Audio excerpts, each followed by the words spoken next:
Some of the content of Patriots Unfiltered may not be suitable for all audiences. Listener discretion is advised.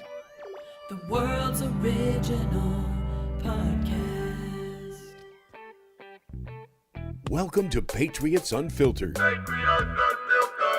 After I woke myself up at 7:45 after traveling back from Buffalo, woe is me, I shouldn't have said that. Anyways, everything this team does, like they do nothing right, and it's like, Ooh, that's a great rant, Ev. I Thank love you. that. McConkey as a slot receiver. Keep chasing the untalented bums, and keep and seeing if you can win like that so- without Brady. I remember Paul calling Wes Welker pocket change. I was so wrong. He took a rocket shot at me just now, Fred. He's 100% right because I said that. You want him, Evan. I You want would- Aaron I Rodgers would here. love it.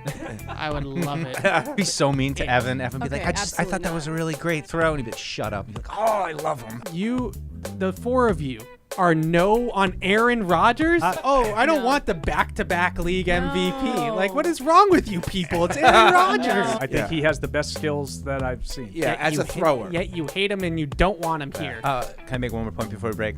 No, I'm Bring going to people eat. on. Oh, This is Patriots Unfiltered. fueled by Duncan.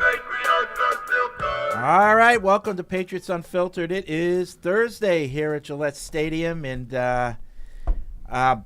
big news yesterday, or big report yesterday from Tom Curran. We're going to lead right off with that the meeting between Bill Belichick and Robert Kraft did in fact happen, and Bill is open to making changes. So basically, we're going to continue our discussion from yesterday about what those changes might be. But, before we get into that, and it's Deuce, it's Tamara, it's Evan, it's Paul, Matt's in the booth, I just want to say something about Matt Patricia because, it's hunting season. Patriots Nation, instead of killing this guy, they should be thanking him, because he was asked to do a job that he's never done before, never had experience done at really any level, and he did it. He accepted the job, and he did it to the best of his capability at the time. And whether or not you think it was all his fault, some of his fault, whatever, he did what he was asked to do. That does not merit the attacks that, you can say he didn't do a good job, but the personal attacks, and I know I've said this before, but we should actually be thanking him, assuming that changes are going to actually happen as a result of this meeting. Patriots Nation should thank him for the effort. I'm serious. I really am. Well, I agree with the point. I felt like he was put in an impossible position last year. I mean, Right. how do you coach the offensive Right. line, This kind is of on coordinate Bill. the offense? This You've never is done on either. Bill. Yep. It's on. So I just I just needed to get that off my chest because I hear the buffoon and the lard ass and all this stuff, and it's like it's not fair. It's like, Deuce, if I hired you to be a writer and then in midway I said, hey, can you start video editing? Well, I could do that. Well, I'll give it a shot. Humble brag. You step up. You step up. Yeah. Assuming you had never done it, Yeah, you yeah, step yeah. up and you give it a shot because I asked you to do it. Yeah. And then you didn't do such a good job. Well, It's my fault. yeah, I It's your should have. fault, I Fred. should have hired a video editor. Don't put me in You that know? position. So right. So I just wanted to get that off my chest. Okay. All right. I agree with your overall point that the name calling I hate it too. Like we're better than that, right? We're better than resorting to name calling. With that said, it's big boy business. No, I know. It's a big boy business. He didn't do a good job. He did not. And I'm not saying he did. I'm not saying that. Oh, he did a great job. He did. He was asked to do a job and he did it. Something he's never done before. So hey, thank you. Now goodbye. Yeah. And I'm not saying you fire him either. Reassign him and let's assuming that the talk yesterday included what are we going to do with OC, and so now we can jump into what we think will come from yesterday's meeting. Precisely. I think that he played the hand he was dealt, and it wasn't a great hand, but he did the best he could with what he had. Yeah. And now, like I said, Tuesday, the Band-Aid's being ripped off. So I'm super excited that, a lot of what we talked about was, where's Bill's mindset right now? Does he think that everything went well this year? Does he think that he doesn't need to make any changes?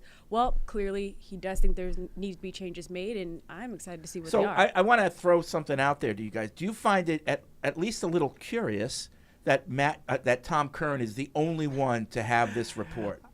Yes. I do. I mean, it feels like, oh, thanks, Tom. We're okay now. Like, I mean, and I'm not questioning it. It's just funny how Well, Tommy Curran said it's going to be okay, so I guess this is what it is. No, I'm just saying. Do you think? I don't think he said it's going to be okay. He just said that reported it. Bill Belichick is open to making changes. Yeah. Somebody told Tom Curran that the meeting, in fact, took place, and that Bill is open to making changes. Right, and only him, because I assume if someone else got it, they'd be right out there. So why him? Why only him? I also, you guys tell me. Some of the details also were very, very specific. So it was almost like he was in the room, right? So it's obviously coming from somebody pretty high up, because I don't think Tom would put his name on something that he's not 100% on. I really believe that. So it's obviously coming from somebody that was probably in the room or adjacent to being in the room or whatever. But I did find it interesting that came out, and no one has really. I'm not saying it's wrong. I just no one's even really confirmed it, right? I know, and that's what I'm just saying is like I understood how it was delivered, but I just feel like you're telling us what we want to hear, like and maybe it is true, but you're telling us what people want to hear, and is it true? I mean, the proof is in the pudding with the moves that they're actually going to do. So. You're calling off the dogs a little bit right now with that report, but at the same time, I wonder if there actually will be action. I think it's a fair. I think that's a fair wonder. Yeah. I guess I'm in a vast minority. I wasn't anywhere near as excited about the way it was phrased yesterday as I was hoping to be. Okay, go on. I just kind of like some of the phraseology, like Evan said. There was a paragraph there in the middle that I found really interesting when it said. As of 4:15 or something like that on Sunday, they were still potentially a playoff team, and had they made the playoffs, would it be possible if they would have kept everything the same? So, I understand Bill is a singularly focused guy, and it was all Buffalo. I get that. That's how he's always been, and that's how the head coach should be. He doesn't make a decision, or he doesn't snap the ball until there's 1 second left on the play clock. But am I to believe or infer from that line that the difference between changes and no changes was the result of the game on Sunday? Yeah, I don't buy that. I mean, and that scares the crap out of me if it's true. Right. Because I think it was pretty apparent a long time ago that they needed to do something different. Yeah. So, and I hope that they really do believe that something needs to be done. Yeah. So, again, I'm with Paul, and I'm with you, Deuce. Like, when are the changes going to be made? And I agree with what Curran said. This, Bill is not going to be throwing red meat to the masses and this guy's fired, this guy's fired, and we're hiring this guy and big press conference. No one needs that. That's not their style. I know everybody keeps talking about that. No one needs that. And I also wonder if anyone's actually going to get fired or whether they'll be reassigned, because it says several offensive coaches are under consideration for the Patriots 2023 staff. Right. So that makes me feel like people might not be fired, but they might have a new assignment. Yeah, I took that a different way. I did too. I took that meaning there are several coaches that are going to be under consideration to come in from the outside, right? And I hope that's true, but they better move fast, because if they're any good, other teams are looking at them too. Well, that's why I wonder Jets about need an offensive coordinator now. There's a lot of teams, right. I have a guy, by the way. I shared this with Fred before the show. I have a guy, and I liked his thinking. thinking. A guy. I don't know. Who's this guy? Greg Olson. Tell us about your guy from the Rams. And when Sean McVay is contemplating his future. Woe was me. I'm a head coach. I make like $20 million a year. But he's contemplating his future. He almost retired last year after they won the Super Bowl. I think he might be stepping away. I think he's burnt out. I think he's got Dick Vermeil syndrome a little bit, McVay. But anyway, he informed his staff that they're free to explore other opportunities because he doesn't want to hold them hostage, even if they're under contract. Mm-hmm. Okay? Greg Olson has spent not time. Not the tight end, by the way. No, not the tight end. He's a little older than I would like. He's 59. Not that, Fred told me not to be an ageist. I'm not an ageist. I mean, obviously, I'm 54, so I'm not an ageist. He spent some time with the Raiders last year and arguably had the best success with Derek Carr. I mean, the Raiders had a pretty good offense last year. He's been with the Rams previously. He had a really good year with Jared Goff, I think in the Super Bowl year. But he's a guy that comes from, and here's where Evan's going to fill in some blanks for me, He's under Sean McVay, which is sort of part of that Shanahan tree and some of that offense and some of the principles and concepts that I think Bill wants to incorporate, and he could be available. Yeah. I hate the idea of them being a Shanahan offense. I really do. But if he wants to be a Shanahan offense, Then he's gotta hire a Shanahan You're going to coach. have to get over that. I Right? just don't think it fits the personnel.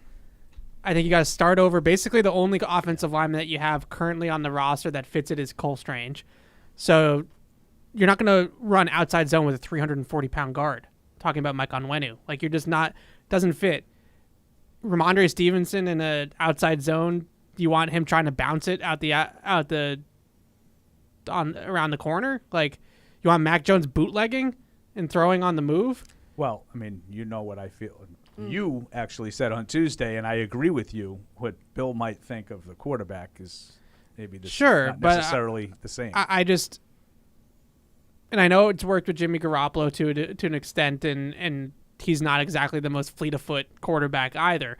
I just don't really love – I think you're completely overhauling not only the offense in terms of scheme, but I think you're also completely overhauling the offense in terms of personnel.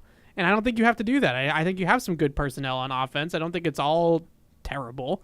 So I think that's a big step. But you like him over Zach Robinson. I don't know as much about Zach Robinson other than when he was here. But, Right. I'll take – I want somebody new. I want someone from the outside coming in. I love Bill O'Brien. And when I say I love him, I love him. I loved talking to him. I loved dealing with him on both a personal level and professionally. I just think it's more of the same. I'm not sure that, it could very well be Bill O'Brien comes back here and we're fine. And it might be we don't have to look. It's the simple solution is sometimes the obvious one, right? Yeah. If it's not Bill O'Brien, and then everybody keeps saying, then who? And there aren't a lot of examples. Zach Robinson, I'm fine. Evan can sell me on Zach Robinson. So If guy could cover kicks like a banshee in like 2008. I mean, in preseason. if it is going to be Bill O'Brien, what's the delay? Is it him, fielding other offers, or is it the Patriots waiting to see who shakes loose? I mean, I got to imagine he's going to be in the mix in Houston and Tennessee. I mean, he's going to be in demand. New Orleans, possibly Vegas. I mean, I have a real concern. Maybe even the Jets too, who also need. Yeah, one. I mean, I got a real concern that unless it's maybe Bill O'Brien or one or two other guys, they're not going to have an offensive coordinator. They're going to do a team thing again. I have a real concern about that. as That's why they're I'm going to not bring some new excited about the voices. story They're going to bring yesterday. some new people in probably, and there'll be some actual offensive coaches. But I don't think anybody's getting the offensive coordinator. It's going to continue to be this.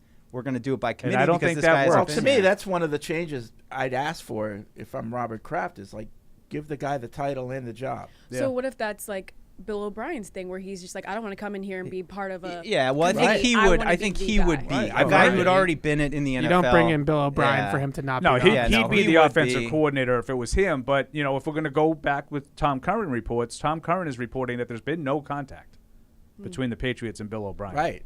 So what's the delay? If you're interested, Yeah. Yeah. I mean, this is the advantage we have of being out now. I'm afraid what you said, Deuce, and what you said, Paul. Like, Bill said, yeah, I'm not happy either. Changes have to be made, but what's the pacing of those changes?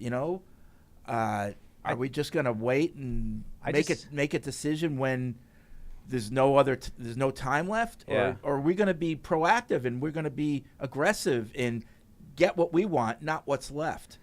I mean, to continue this point, though, I just don't think anybody's going to be happy unless there's a named offensive coordinator. And even if they bring in somebody who has potentially coordinated an offense elsewhere, will they get that title here? I don't think so. And I think that's going to be a sticking point, even if they have an offensive coach on that side of the ball. If they continue to not have coordinators, and I think the defensive side of the ball is interesting as far as this as well, because if Mayo leaves, does Steve Belichick get the defensive coordinator job? I mean, he kind of deserves it. He should.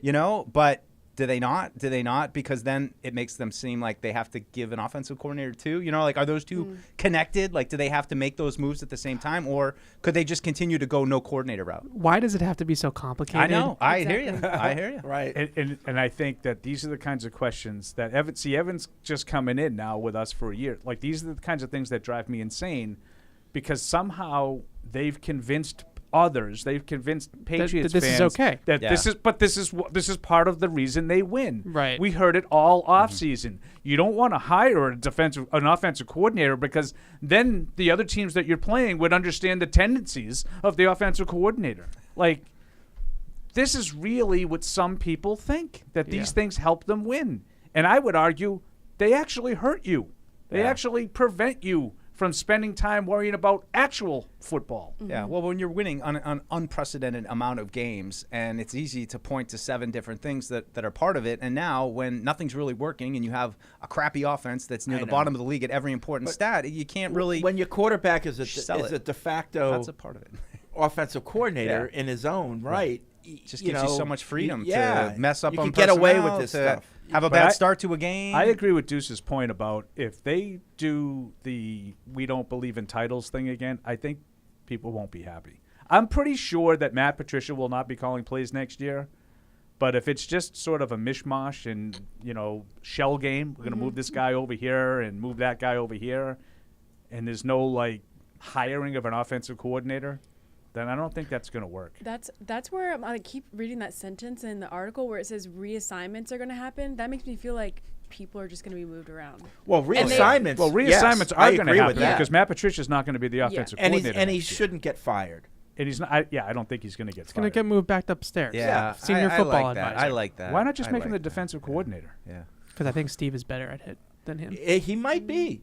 He might be. I know that's the other thing. A lot of people, get on Bill about the I hate that. nepotism I and don't all hate that that. stuff. But Brian and Steve could, in their own right, be good. Steve is a good play caller on the defensive side of the ball. So, if they're good, they're good. I don't care who their daddy is.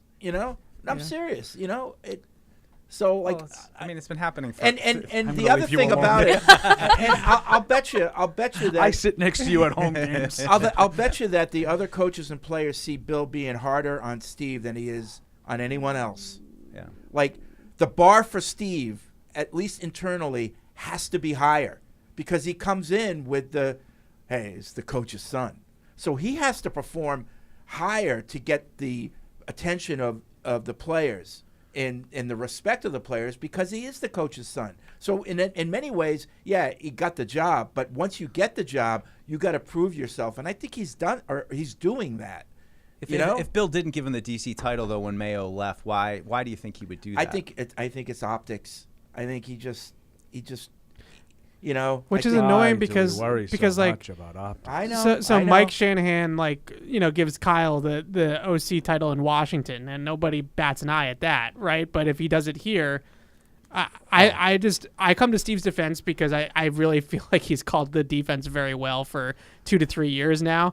I really do. But you don't think the Schottenheimers and Shanahans have gotten criticism for hiring their kids in the past? I guess maybe. I don't know. I'm not as plugged into those situations, but that's a good point because maybe my delusion of having to spend so much time with Felger and Maz maybe isn't necessarily an accurate cross view of most people's No, I mean thoughts. they have got criticized, but a lot of times these kids are good. I mean, he's been around the freaking team for 20 years. Oh, I mean, absolutely. So have I. Yeah. That's I why just you're so watched good. You're the best at what you do. Doesn't give me any credentials. But a lot of it could be okay, out of respect to Gerard, Gerard's part of it too. I don't want to name Steve DC, and people think that Gerard isn't as good, So that could be part of it. While Mayo's here, he's not going to give anyone the title. But once one of them goes, and it looks like it's going to be Gerard, okay. Yeah. Now, Steve, you're the DC. I kind of get that. I think it'd be interesting to see what Mayo does as a play caller and just what kind of defensive coordinator he is if he goes somewhere. Just to, it's hard to extrapolate who does what. But, I think everybody has kind of come to the conclusion Steve calls the plays, Gerard kind of calls the sideline, and they kind of tag team other stuff. But, it's definitely a transition. If I was interested in hiring Gerard, that would be part of my interview. Is Gerard, what do you do there? And what have you done? No, I'm serious. Yeah. what is it? What's exactly your role? That you do here? What's your role? And what have you done to earn looks as DC? Because I have to be honest with you. Looking in, I don't know where the roles are, what the responsibilities are. So tell me what your responsibility was and why that, gives you the cred to be now a DC. I want to know that. Fred, you saying all that is kind of just like why they won't name one, because they're like, see, it's working. Nobody knows who's doing what. Yeah. That right there. But does that help them win games? It doesn't. All right, It that's doesn't. Paul's point. And Mayo's going, so it's not helping you retain No, your coaches. It's Right. not helping anything at all. I just feel like literally since I've been here, it's like they're like, we're the New England Patriots, and we don't have to do anything that anyone else is doing. We can do everything our own way. That's Right. the vibe I've gotten since I've been here. That's the vibe We're that not a lot of everybody people else. get. We do everything in our own way, and it doesn't matter. And people look at Bill as like, kind of straight laced. He's a rebel. He really is. He's a rabble rouser. He's been all his life. He goes against grandmother. He goes against the grain a lot. He's Han Solo. Like he was the Rebel guy. rouser. I'm a he was- rebel, No, Donald. like A loner. There's all kinds of examples. Like he's the guy that wouldn't pose for the coach's photo for all those he won't. years. He doesn't go into Madden. He won't be. There's always some random dude coaching the Madden. It's Patriots. whatever coach. it is. He's Any coach. he's not. He doesn't always go with the flow. No. That's his Who's nature. any I feel like coach? He you're just- refuses to do things that the NFL requires. I feel Talk, like you you're talk just about adding- tendencies, Yeah. and that's his tendency. You're just adding unnecessary stress and complication for no reason. Like your life could be so much simpler if you just do things. Okay, These so aren't even things that like. I will are- say this though, on the defensive side of the ball, we don't know what's going on. The players and the coaches knows what's going on that side of the ball. The offense is a totally different story. From everything that I've heard from the players in the locker room is that where Gerard's value really is that he's a great presenter. Okay, so he's usually the one that gets into the front of the room and presents the game plan to the defense. And he's very, very good because I would assume a lot because he played as able to retain and relay great, that but if you're information. going to be my DC, you got to be Yeah. the one making And- the game plan and, too. and I was Well, gonna say, I think that's a collaborative thing between him and Steve, and then obviously Bill comes over the top and says, No, let's make sure this is buttoned up That and this could and that. be the way, but again, if I'm hiring him as the DC, yeah. that's not how we're set up. What have you done, Gerard, to give me the confidence that you can not only present, but you can come up with the scheme? Yeah. Well, I think he's Because probably he's going to involved. need to do that. I mean, for me, I would look at as if I was in Gerard Mayo's position, doing the things like that Evan just laid out, I'd be frustrated because I would feel like it's almost like practicing football all week, and then you get into the game and you're just kind of like, all right, nickel personnel, go. Like, you're just calling personnel. You're not in the game. You're not calling the plays. You're not, like I imagine as a coach and a play caller that's what you want to do. I mean, I imagine that he is like Sure. hearing Steve call plays and like, okay. And like, not that there's, controversy behind them, but if I was that guy and I want to coach, I want to call plays. I want to be in the game. I want to be that guy, not the guy who's, all right, guys, this is what we're going to do this week. Like that stuff. That's not Right. the fun part Their of coaching, relationship is a lot like brothers, I would say, where like there's some tension there just because that's the nature of their two positions, but those guys are inseparable. They're with each other all the time. So it's interesting because there's definitely on the surface it does not appear that there's any sort of animosity or tension between the two of them, but just the nature of their job is obviously that there's going to be some power struggle there a little bit, which has to exist, but I don't think it's anything personal at all. Yeah. I'd agree. I mean, they play catch a lot. You see them out They there spend before a lot of practice, time, and we've seen them even in the building a lot. walking out together. Always. Yeah. They Always spend a lot of together. time. Quite the together. pair. Quite the pair. Yeah.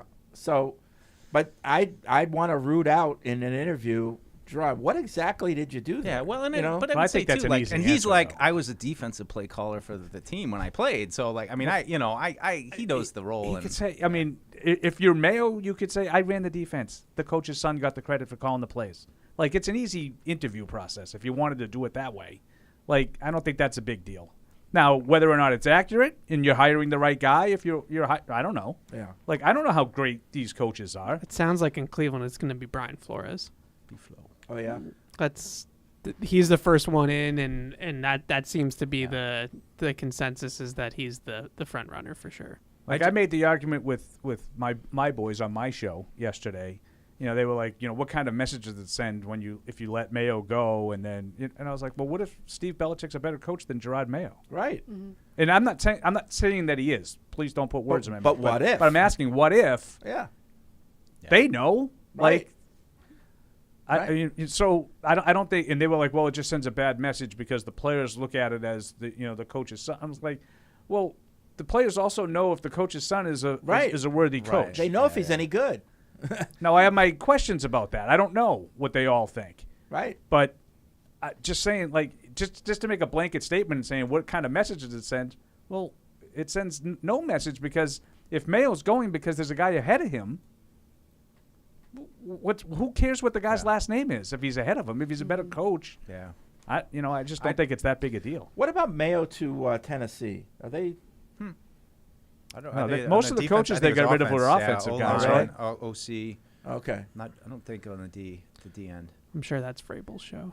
Yeah. Anyway, I would just say, like, when we got to actually see Mayo last week at the podium, I think it's one of the first times I've seen him just kind of speak at a podium. He's got it, like he just has that command. He's an engaging personality. He is. Yeah. Like to Evan's point about he's a presenter. Yeah. He's like he articulates I could see this guy as a head points coach. well. Yeah. Were we talking about that on Tuesday? Like how important it is that you need to be a great teacher? Oh, Yes. Yeah. Oh yeah. so the guy that I think that they're grooming to potentially take over for Mayo if Mayo does leave is DeMarcus Covington, who a lot of the players really like in that locker room. And this year, I think he took on a little bit more responsibility on the sideline on game day and stuff like that as well. He's a defensive line coach currently, so I think that they have him in the wings. Like I just.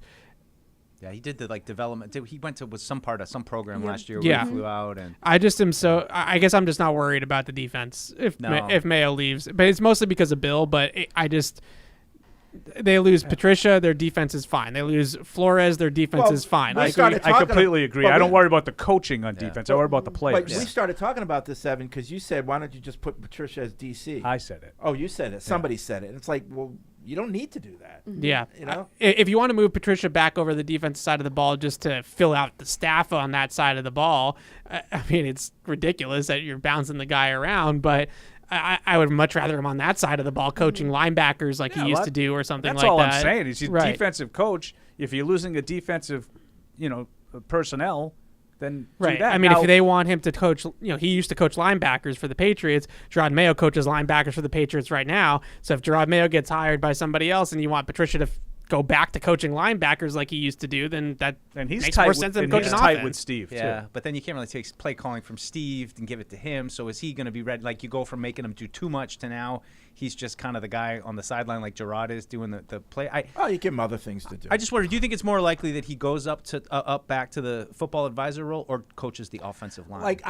From what I heard before he was given the offensive duties, was that he was getting really involved in personnel. Mm-hmm. And he was actually building up that department, like from software up to people who work in there. He was like building his own department there. Mm. And so I was really surprised in the offseason when we found out he was now going to be a play caller, and because I thought that's what he wanted to do. Mm-hmm. He wanted to get more involved in the general manager personnel side of football because he was sick of coaching. So if after that's true, after that Detroit experience, if that's true, and you thought that that's what he wanted to do, then I would expect Deuce's scenario.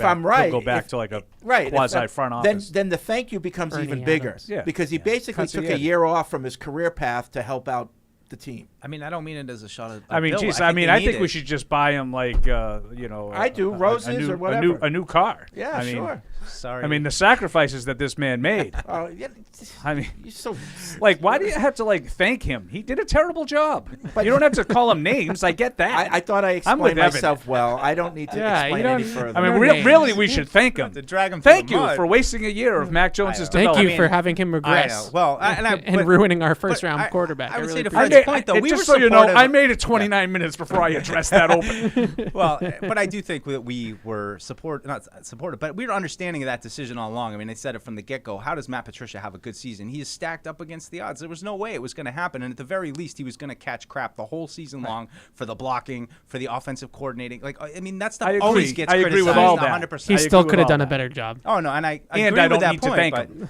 But how many people were just like, Josh, oh my God, Josh, the worst play caller. Like, oh my God. And then Josh leaves and you're like, oh, wow, actually, we could have used probably him a little bit. Like, I feel like criticism of play calling is such a Paul is very much thing. I only give credit where credit's due. Well, on. There you go. Yeah, I mean, like It's a Josh results-based McDaniels- business. And that's the thing is, if any of us performed in our job the way Matt Patricia did, nobody would be thanking us. No.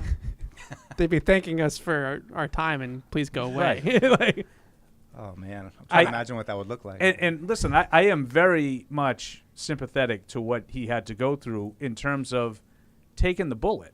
Like, they got stuck with what they felt were no options.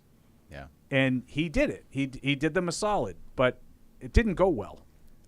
No, it didn't. I can appreciate that he doesn't he need, also- but he did doesn't take- need to have his name like Right. Sullied. And well, he not for his performance, took but the the bullets. name, like the name calling, Yeah, like oh, yeah. Evan said. Like Right. you don't have to like criticize his appearance because you didn't like the way he called plays. Yeah. Like that's where I would say it's unfair, and that happens a lot. I mean, I do think you got to point out that he's kind of getting it pretty good for wearing the Goodell Barstool shirt, and now people are, like Well, some of it was. actually we haven't critis- heard that for a while, but we I- criticized him for that at the Well, time. there's a lot of people who have now made Yeah. the Matt Patricia version of the Barstool shirt of him being I the didn't one know with that. with the I didn't know the that. clown nose on. the other thing, though, and I also have a gripe to pick with you from your Felger and Maz appearance Oh, yesterday. Talking about Paul, not me. Yeah, but I have a feeling I know what it is, but go ahead. I'm going to go with this first, though. They had other options. No, I said they think they had no other option. We can't let them off the hook for that, though, because they had other other Right. options internally. Again, Like, everybody keeps asking me about Nick Caley. Like, I would have much rather have seen Nick Caley fail on the job than to do what they did. So if they he did if he have did other exactly what options. Matt Patricia Sure, did, but it's on at Bill. least I would Right. say, oh, it was an offensive guy and he wasn't ready for that yet. Yeah, You know what I Yeah. mean? Yep. Even if he was just as bad as Patricia was. yeah. So what's the nitpick? Oh, on, yeah. So I listened Felger to you on Maz? Felger and Maz. It was great. I'm not just blowing smoke. Good job. Okay. But I disagree with But everything you said. No, not everything. I disagreed with one big thing. What you said. No on Cliff Kingsbury? yeah, well, I said that to you on Tuesday. I'm out on Cliff Kingsbury. But your reasoning that you're out on Cliff I just Kingsbury. think he's been surrounded by immense offensive talent and really hasn't had great offenses. At Texas Tech? Well, at Texas Tech, He put up 45 a game. at Texas Tech, but doesn't everybody in that Right. conference? Yes. right, and they lost. And They were lost. top 5 in they lost. in all of FBS in every category on offense. And they But lost. did they win? They lost all the games. I'm not He was asking him to be the He had head a coach. losing record. I'm not asking him to be the head coach. The reason why he got fired at Texas Tech is because they had no defense. Okay. He couldn't build up Nope. the defense side of the Nobody ball. in their conference has the defense. though. Right. Yeah, I mean, I don't all- care all- about all, the all of the defense. teams are operating the same I'm way. not- We're not making him the defense. Oh, I don't think we're making him the defensive he had coordinator. I a can never know with this generational group. player at the most important position, And he threw for 5,000 yards and I 40 know, touchdowns. and he couldn't win with them. He couldn't win with I mean, him, but they I'm were not like asking him 12 to and win. 15 in his starts, or something like 13 and 15 But I'm in not his starts. I'm not asking him to do that though. But I'm asking him to find a way to score enough points to win the games, and they scored 45 a game. but it Against no required defense. 55. Like you got to do it. He had a guy Oh that my the other teams goodness. didn't. Against no defense. Oh, And more importantly than the Mahomes part of it, which I had a feeling that's what you were going to pick at. He hasn't had good offenses in Arizona. He handpicked the guy. He actually said before he left Texas Tech, it would be Kyler Murray. No, if I had the first pick, it wouldn't even be it. And then he got the job, and he took Kyler Murray. I mean, they were and by good the last way, year, to it's be not fair. like Kyler Murray is like, giving all the Mac Jones excuses, like, I don't know, we don't have any receiver. They had like really good talent around him, and for other than one half of one season that he was there, they were kind of average at best. And this year they stunk on offense. So and by the he way, notoriously who pointed fades. that out to me? You. They, Heading into the Arizona game. he notoriously fades down the stretch. That's a big thing with him post Thanksgiving or whatever you want to call it. That does happen with them. But I like it for two reasons. One, because it would be fun as hell for me. Like I just watch. He's just a really creative schemer. So the different things that they would do in terms of formations and motion and all this kind of stuff that I always geek out about, that would be a lot of fun. The other thing that I like about him is that he played quarterback. And I think that when you see across the league, a lot of the young quarterbacks, when they get with a guy that played the position, it brings out the best in them. I think that really does matter. It just, you have this, you're of like mind, right? Like you're on the same page. I get it. So you had said that you don't want a Shanahan guy because Yes. you don't think it fits Mac Jones, but like you want like an air raid guy because you think it does fit Mac Jones? I think that there are elements of it hang that up do. and listen. I think there are elements of it that do. I think that the biggest reason, so they tried to be a gun team this year, right? They that's what they were. They were a spread team. They tried to spread the field, and I think when you play that type of offense, for the most part, you better have good receivers, because if you're going to do that, then your receivers got to win one-on-one matchups, because you're not going to use misdirection and motion and play action and all these bells and whistles to get guys open. You're just going to expect the guy to beat the guy across from you. So I think Cliff does a little bit more of that type of stuff. What he really does, though, is he'll start in trips like 3 to the side, and then he'll motion a guy, and then it'll be 4 strong. And that's like really difficult to defend, 4 strong to one side of the field. So he uses a lot of those types of formation manipulation to get guys open as more than just one-on-one. I also think that he would really help them on early downs. I think they'd be a lot more innovative on how they called first down. Well, listen, if you're going to ask me, Matt Patricia again or Cliff Kingsbury, I'm 1,000 times Cliff Kingsbury. You like the other options better. So when you're saying like he'll do more things, absolutely. Like we're not going to have a repeat of 2022, right? Regardless of who we pick. So I'm not telling you I am unequivocally Cliff Kingsbury can't spell offense. I don't want him anywhere near my offense. No, if I'm faced with the options and he's the best one, I'll take it. I just don't think his track record is anywhere near as strong as people think it is. And I think if he wasn't a Patriots draft pick, people would consider him another one of those guys who've just flamed out. Like, different kind of offense, but like Frank Reich.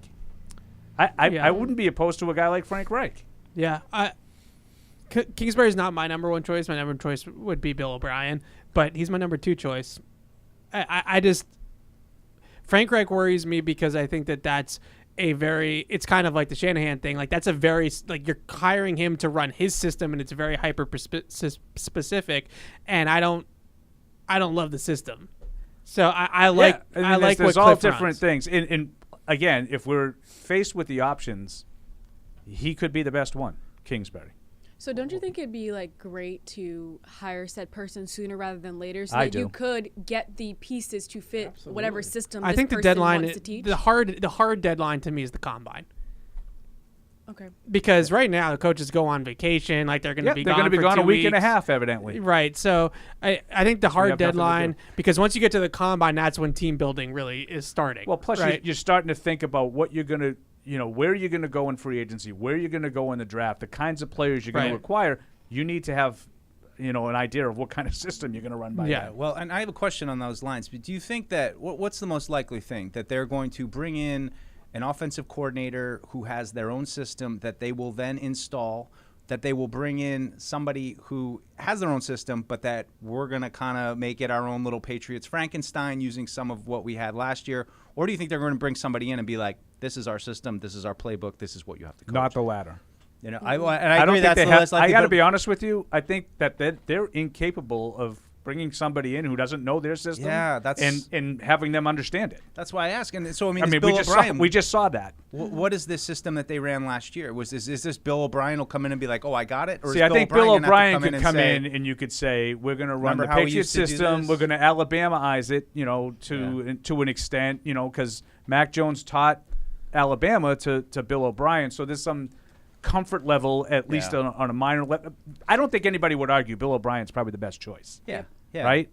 But I also just wonder, how do you get Mac back? And I know a lot of people out there are concerned about Mac third system, third year. I Do have we keep concern. changing it I have up? concern. That's why I about like that. Bill O'Brien so much, because you're not doing that. That would be the Yeah. least But invasive. who I else? agree with Evan. Is on there that. anybody else that's not that? Chad O'Shea, but I don't like it.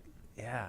He was not good in Miami with Brian Flores. I think he's a position coach. Yeah, Right. so that's why I like Bill O'Brien so much, is because you're running the Patriots offense that he ran in 2021 with an Alabama flair, which is Plus, you could have perfect. a delay a game Right. penalty, and you might have a fight in the middle of the field. It'll be awesome. And we're all here but for that, but aren't we? I just think that I think that transition's really smooth for Mac, and that's why I think sometimes that, like Frank Reich, you brought up him, that terrifies me, because that is a third system in the third year, right? Oh, yeah. That's a complete No, like a lot of overhaul. these guys, it would be, if you're going outside totally, you're probably going third system in 3 years. Yeah. So since the Patriots love to do the non-obvious choice, or the less easiest choice, I should say, then that probably means they're probably not going to go with Bill O'Brien and they'll go with somebody else. But that's such a I understand where you're coming from, but to me, I'll just say if Bill O'Brien's not the offensive coordinator by the combine, I'm going to be mad.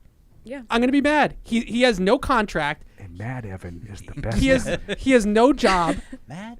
Okay, he wants to get back into the NFL, and what better way to get back into the NFL than to come back to New England, fix Mac Jones, and now you have another Unless you have resume a head pattern. coach offer somewhere. Yeah, He's not. I don't think he's going I to don't get know a if he head will coach have job. that. Okay. But sure, that would be the only thing. But I just It makes sense, but you know, after the a Patriots year of just doing don't- Well, I need to what know the didn't make options. sense, you absolutely need to do the right thing here. And it's so obvious and it's staring right at you. The guy coordinated your offense and the Alabama offense, and that's the two offenses your quarterback played in. Yep. What if Bill's thinking is I'd rather have somebody here that I know is going to be here for a while? Then that's a mistake. I think it's the same as Saban. I think Saban goes every 2 years. He signs because he knows that his guy is probably going to get a better job after he's done at Alabama because Alabama's going to make him look good because they have 5-star recruits all over the place. I've said that many times about the whole conspiracy theory that he did Patricia last year because he knew if he did O'Brien, it would be a one and done. I hate that. So that you're intentionally not doing what's in the best interest of your Right. team. That's what I don't like about it. You should hire the coach that's going to put your team in the best position to succeed. And if he has to leave after a year or two, then you have to find another one that you think is Because putting guess you what? in He's the best only going to position. leave if he does a good job and Correct. you have a good offense. Yeah, so and- that's what we're trying to get back to. and if Not, it's- let's hang on to all our coaches for the next 10 years. Yeah. If O'Brien, if it's New Orleans, Tennessee, Vegas, those are the teams that we've kind of heard about, okay? I can make an argument that the Patriots is better than New Orleans because right now they don't know. Better than Tennessee because who knows about the health status of Tannehill. Yeah. Now, I think if you went to the Raiders, it would probably be with an understanding that we're doing something big. But otherwise, he might look at it as he knows Mac Jones a little bit. He knows what he can do and what he can't do. And I think O'Brien wants to come back here first and foremost because this is where he's from. Family. His family's here. He could come back and give us his southern accent and say, I want to be part of the program up here in Alabama. Foxborough. I was born. I think that's why he wants to come back here. But I could understand if he looked at it and said, that's a tough turnaround. I mean, I'd be here for it, Paul. I would just want to see him coming back into the building and seeing you and like that, reunion of you and him. The and bro you're like, hug? oh, you're still here. God, he'd be all over Oh, me. yeah. It'd be fun. The bro hug would be uncomfortable. Would you hug? You have until the combine, Bill. Just put you on notice. You better hire somebody. He used to bust balls for me and Andy like you would. Which means I didn't. you would get it. There we go. I like that. Can I talk ball with him too? All right, we're going to take a break. When we come back, I do want to talk about this Chris Sims revelation that he had yesterday, because if it's true, I mean, it kind of sheds a little light on what might have been going on throughout the season. So we'll get into that right after this. Verizon, the network America relies on, and the official 5G network of the New England Patriots. Patriot Place is the region's #1 shopping, dining, and entertainment destination. Shop your favorites, including Vineyard Vines, Express, Olympia Sports, Petco, and more. Enjoy dining at one of our 19 restaurants, including Six String Grill and Stage, Scorpion Bar, and Bar Louie. And don't forget about the entertainment. Explore your inner artist at Muse Paint Bar, watch a movie at Showcase Cinema Deluxe, or grab a controller and start gaming at Helix eSports. For a complete directory listing, please visit patriot-place.com. How did Verizon build the fastest 5G in the world? We started by building it right with 5G Ultra Wideband. Then we gave it massive capacity and near zero lag. And it's not just fast, it's 25 times faster than today's 4G networks. This is 5G built right from the network more people rely on, only on Verizon. 5G Ultra Wideband available only in parts of select cities. Global claim based on open signal independent analysis. 25 times analysis by Ookla Speed Test Intelligence data Q2 2020. When someone accidentally threw away the school play costumes, Oh no! replacements were shipped with FedEx. And with picture proof of delivery, everyone could focus on the perfect opening night. FedEx, where now meets next. For residential delivery only. In sports, if you think joy only happens after you win, think again. Look at the world's most successful athletes like Serena Williams, Brooks Koepka, and Alex Morgan. They don't spend all their days grinding away. They take time to enjoy themselves, like getting together with friends over a Michelob Ultra, because they know that happiness is the key to winning, and that joy is the whole game, not just the end game. Michelob Ultra. 95 calories, 2.6 grams of carbs. It's only worth it if you enjoy it. Enjoy responsibly. AB Michelob Ultra Light Beer, St. Louis, Missouri. Some people are never content with simply being good. Not when they can be great. But it takes a big step to get there. In fact, it takes a leap of faith, a belief in what you're striving toward, and a willingness to make the commitment, day in and day out, to something bigger than yourself. Putnam is proud to partner with those who share their own commitment to performance excellence. This is Matt Light for Putnam Investments, a world of investing. There's no season better than football season. And there's no better place to get in on all of the action than with DraftKings, the official daily fantasy sports partner of the New England Patriots. To add to the thrill, DraftKings has millions of dollars in prizes up for grabs every week. So head to the app now and check it out. If you haven't tried it yet, fantasy football is easy to play. Just pick 9 players, stay under the salary cap, and pile up points for yards, touchdowns, receptions, and so much more. There's no better way to put your football knowledge to the test than to compete for a shot at $1 million in total prizes. Download the DraftKings app now and use promo code PATS to get a shot at millions of dollars in total prizes every week. That's promo code PATS to get a shot at millions of dollars in total prizes every week, only at DraftKings. Eligibility restrictions apply. See DraftKings.com for details. Patriots fans, you'll want to check out the replay on this one. Pat the Patriot is stealing the show tonight with his Bank of America mobile banking app. That's right, folks. So here we see Pat cheering, and then whammo! Is that Bank of America life plan?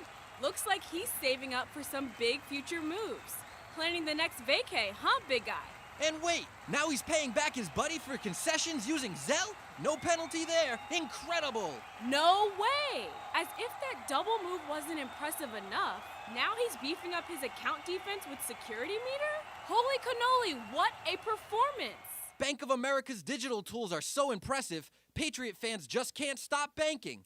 Learn more at bankofamerica.com/banking. You must be enrolled in online banking or download the latest version of the mobile banking app, only available on select mobile devices. Message and data rates may apply. Terms and conditions apply. Member FDIC. Want to get into the game? Get coached up at Dean College. Equipped with exclusive academic partnerships featuring the Patriots, Revolution, Providence Bruins, summer baseball, and more, our classrooms are set up for success by learning directly from the pros.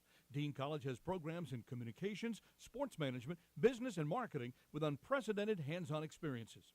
Our students take what they learn in the classroom and put it right to work in the marketplace. At Dean College, our students don't just play games, we run them. Visit us at dean.edu. Verizon, the network America relies on, and the official 5G network of the New England Patriots. Patriot Place is the region's #1 shopping, dining, and entertainment destination.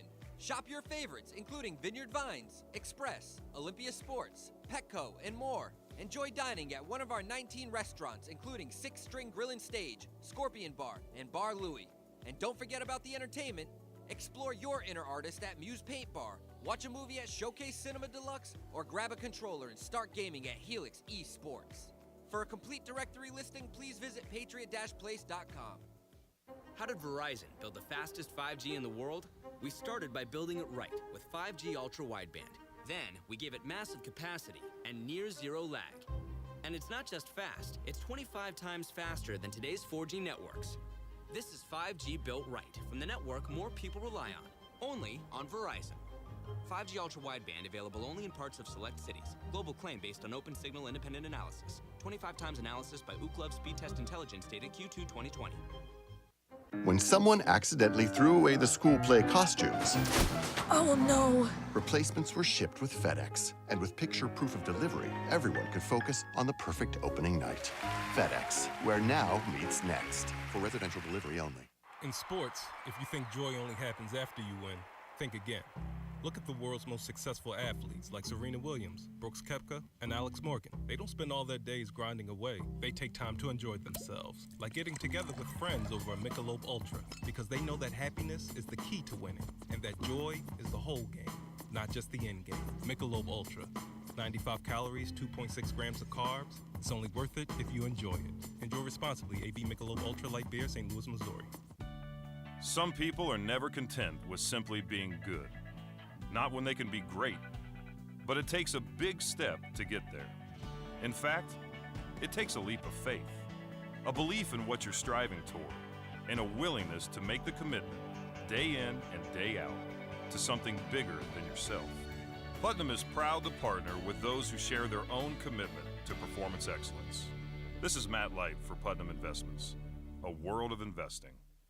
There's no season better than football season. And there's no better place to get in on all of the action than with DraftKings, the official daily fantasy sports partner of the New England Patriots. To add to the thrill, DraftKings has millions of dollars in prizes up for grabs every week. So head to the app now and check it out. If you haven't tried it yet, fantasy football is easy to play. Just pick 9 players, stay under the salary cap, and pile up points for yards, touchdowns, receptions, and so much more. There's no better way to put your football knowledge to the test than to compete for a shot at $1 million in total prizes. Download the DraftKings app now and use promo code PATS to get a shot at millions of dollars in total prizes every week. That's promo code PATS to get a shot at millions of dollars in total prizes every week, only at DraftKings. Eligibility restrictions apply. See DraftKings.com for details.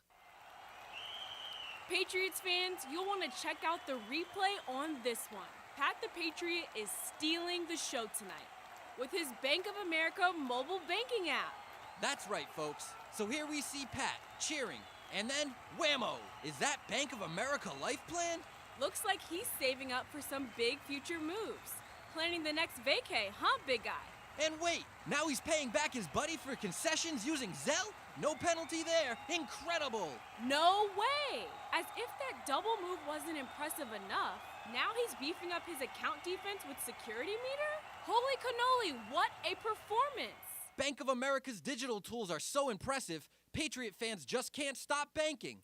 Learn more at bankofamerica.com/banking. You must be enrolled in online banking or download the latest version of the mobile banking app, only available on select mobile devices. Message and data rates may apply. Terms and conditions apply. Member FDIC. Want to get into the game? Get coached up at Dean College. Equipped with exclusive academic partnerships featuring the Patriots, Revolution, Providence Bruins, summer baseball, and more, our classrooms are set up for success by learning directly from the pros. Dean College has programs in communications, sports management, business, and marketing with unprecedented hands-on experiences. Our students take what they learn in the classroom and put it right to work in the marketplace. At Dean College, our students don't just play games, we run them. Visit us at dean.edu. What's up, everybody? Check out this snippet from the latest episode of Pats from the Past with James Devlin. Been lucky enough to be part of a lot of wins. Yeah. And when we're asked which one stands out, you know, obviously Super Bowls are more important than AFC Championship games, but I think you'd be hard-pressed to top, just in terms of sheer skill on both sides of the ball, that game in Kansas City. What do you remember about it and, you know, just kind of the atmosphere and everything that went into it? It was probably one of the landmark wins for you guys. No question. Yeah, absolutely. I mean, thinking back of my football career, even from, you know, the start and when I was 7 years old till I retired in 2020, that stands out as my favorite football game I've ever played in. And it could honestly, like, it gives me chills. Like, if I didn't have the sweatshirt on, I'd show my forearms a goosebump right now. It almost brings a tear to my eye, honestly, because it was like the perfect team against the world environment. First of all, Kansas City's a great place to play football. And when we walked in there, like, you could just feel how much no one wanted us to be there, right? So it was us, like, the 46 guys on the field, plus, you know, all the help we have on the sideline. So call it like 70 to 80 people. It was like us against, you know, close to 90,000. And And this way we started the game, like running the ball well. I think we ran lead on the first play. Sony broke it for like 13 or something like that. And then, it was the goal line run, bang, we score. Goal line run, bang, we score. And everything was kind of like, just building and building and building. And we knew that they were going to break at some point defensively if we just kind of kept the punches coming. And then finally, it kind of did. And then they fought back, and that whole that just ebb and flow of the game. And then, going into overtime and geez, all the third downs that we converted. I mean, it is lighting me up right now just thinking about it. And then the final play is one of my favorites of all time. And, standing over Rex, as he was in the end zone is one of my favorite football memories. It was, that was truly a special one. And just the feeling of brotherhood that we had, after we won that and running off the field and just the exuberance among the misery of all the fans and the other team. It was it was perfect. All right, that was James Devlin from Pats from the Past. Paul Perillo and Matt Smith recently sat down with him and did another one in the podcast for Pats in the Past. So check that out on Patriots.com or wherever you get your podcast, Pats from the Past. So that sounded like it was a good interview, Paul.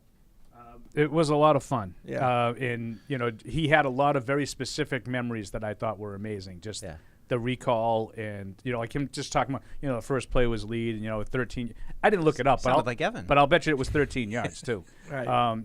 He's a good guy. Maybe, a sort of an understated cog in some of those great teams, as a fullback. Got a little Andy Hart in there. Just out of his, of course, Andy had to sneak a question. Appreciation. In. I listened to it. It was fun. We had a fun time. I did a little write up off it. That was one of the things. The other thing I would highlight that I liked. They asked him, who's the toughest guy you had to go against, and he actually went with the Landon Roberts in practice as his toughest guy to take on. And always the first day of pads would similarly, where we're just going to do a lead, and it's going to be me versus him in the hole, and big hit every single time. So I thought that was, no surprise with the Landon Roberts. That guy, it was just, talk about coming downhill. All right, Pats from the Past with James Devlin. Check it out, Patriots.com or wherever you get your podcasts. Before the break, I kind of teased something that Chris Sims said, and Marine Matt got it teed up for us. So let's listen to what he had to say, and then we'll discuss. Mac Jones wasn't happy. He was telling people he wasn't happy. He was calling people about, hey, can you help us with ideas and do stuff like that, right? From my understanding, Belichick found out all these things. He found out that Mac was talking to people and all this, and there was some, back channel, conversations going on behind Belichick's back. And I think that's where it did get personal. All right, so that's Chris Sims, and Chris Sims, obviously the son of Phil Sims, but he played quarterback and was here for a while. One of those assistant coaches, low level. I think he was in personnel, wasn't he? Yeah, low level. Yeah. So he was here for a year or two. Yeah, it wasn't a long time. Yeah. He spent more time with us in the kitchen than he did with them. So I knew he wasn't long for this but place. What he said, if true, is news. Yeah. That Mac was calling around outside of the circle looking for help, ideas, which tells you a lot of things, that he didn't think that he was getting enough ideas here. He didn't think that, they could supply him with the help that he needed. That confidence. Right. And so, if you're any coaching staff, but especially, Bill, you find out about that, I could see things getting a little frosty. Yeah. And maybe that's what we saw manifest out on the field. But, again, if true, I don't know. But I did think it was kind of strange the way he said some of the stuff. Yeah. A lot of and, and if, back channel, these talk, I don't know. It didn't seem like it was long on specifics. Yeah, I don't know. I always just have my radar up with Chris Sims reports. There seems to be sometimes to me ulterior motives with him and things that happen. But that said, taking it for what it is, it's bad. You can understand why the coaching staff would be upset. What's worse than one of your players going outside of the building and trying to consult with other coaches and other players for things like. I guess my question would be, who was he talking to? So here's some. Now he didn't say when in the season this happened, But let's say that it happened early. Bill found out about it, was upset. Mac's actions, like Minnesota, doesn't show to me that this is a guy who was just disciplined or given his comeuppance by the head coach for doing. Like, he didn't seem to have any, like, oh, I did a bad. Okay, I'm sorry. Like that. So, like, that's why I kind of question the severity of this. What if he doesn't think he did anything wrong? Well, I don't know, but like, it sounded to me like he was told he did something wrong. No, I know, but what if he didn't think he did anything wrong? Well, like, I'm not apologizing for that. Yeah.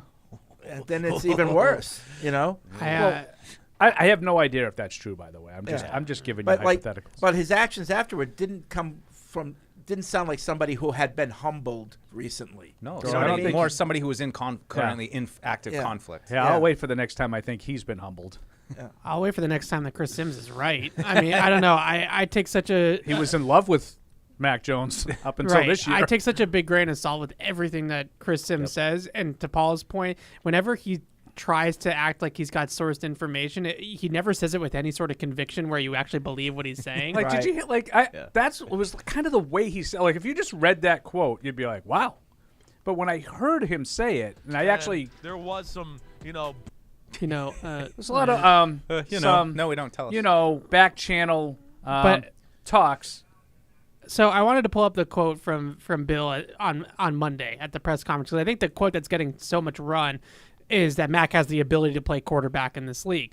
But the very next thing he said was, we have to all work together to try to find the best way as a football team, which obviously the quarterback is an important position, to be more productive than we were this year. We have to all work together.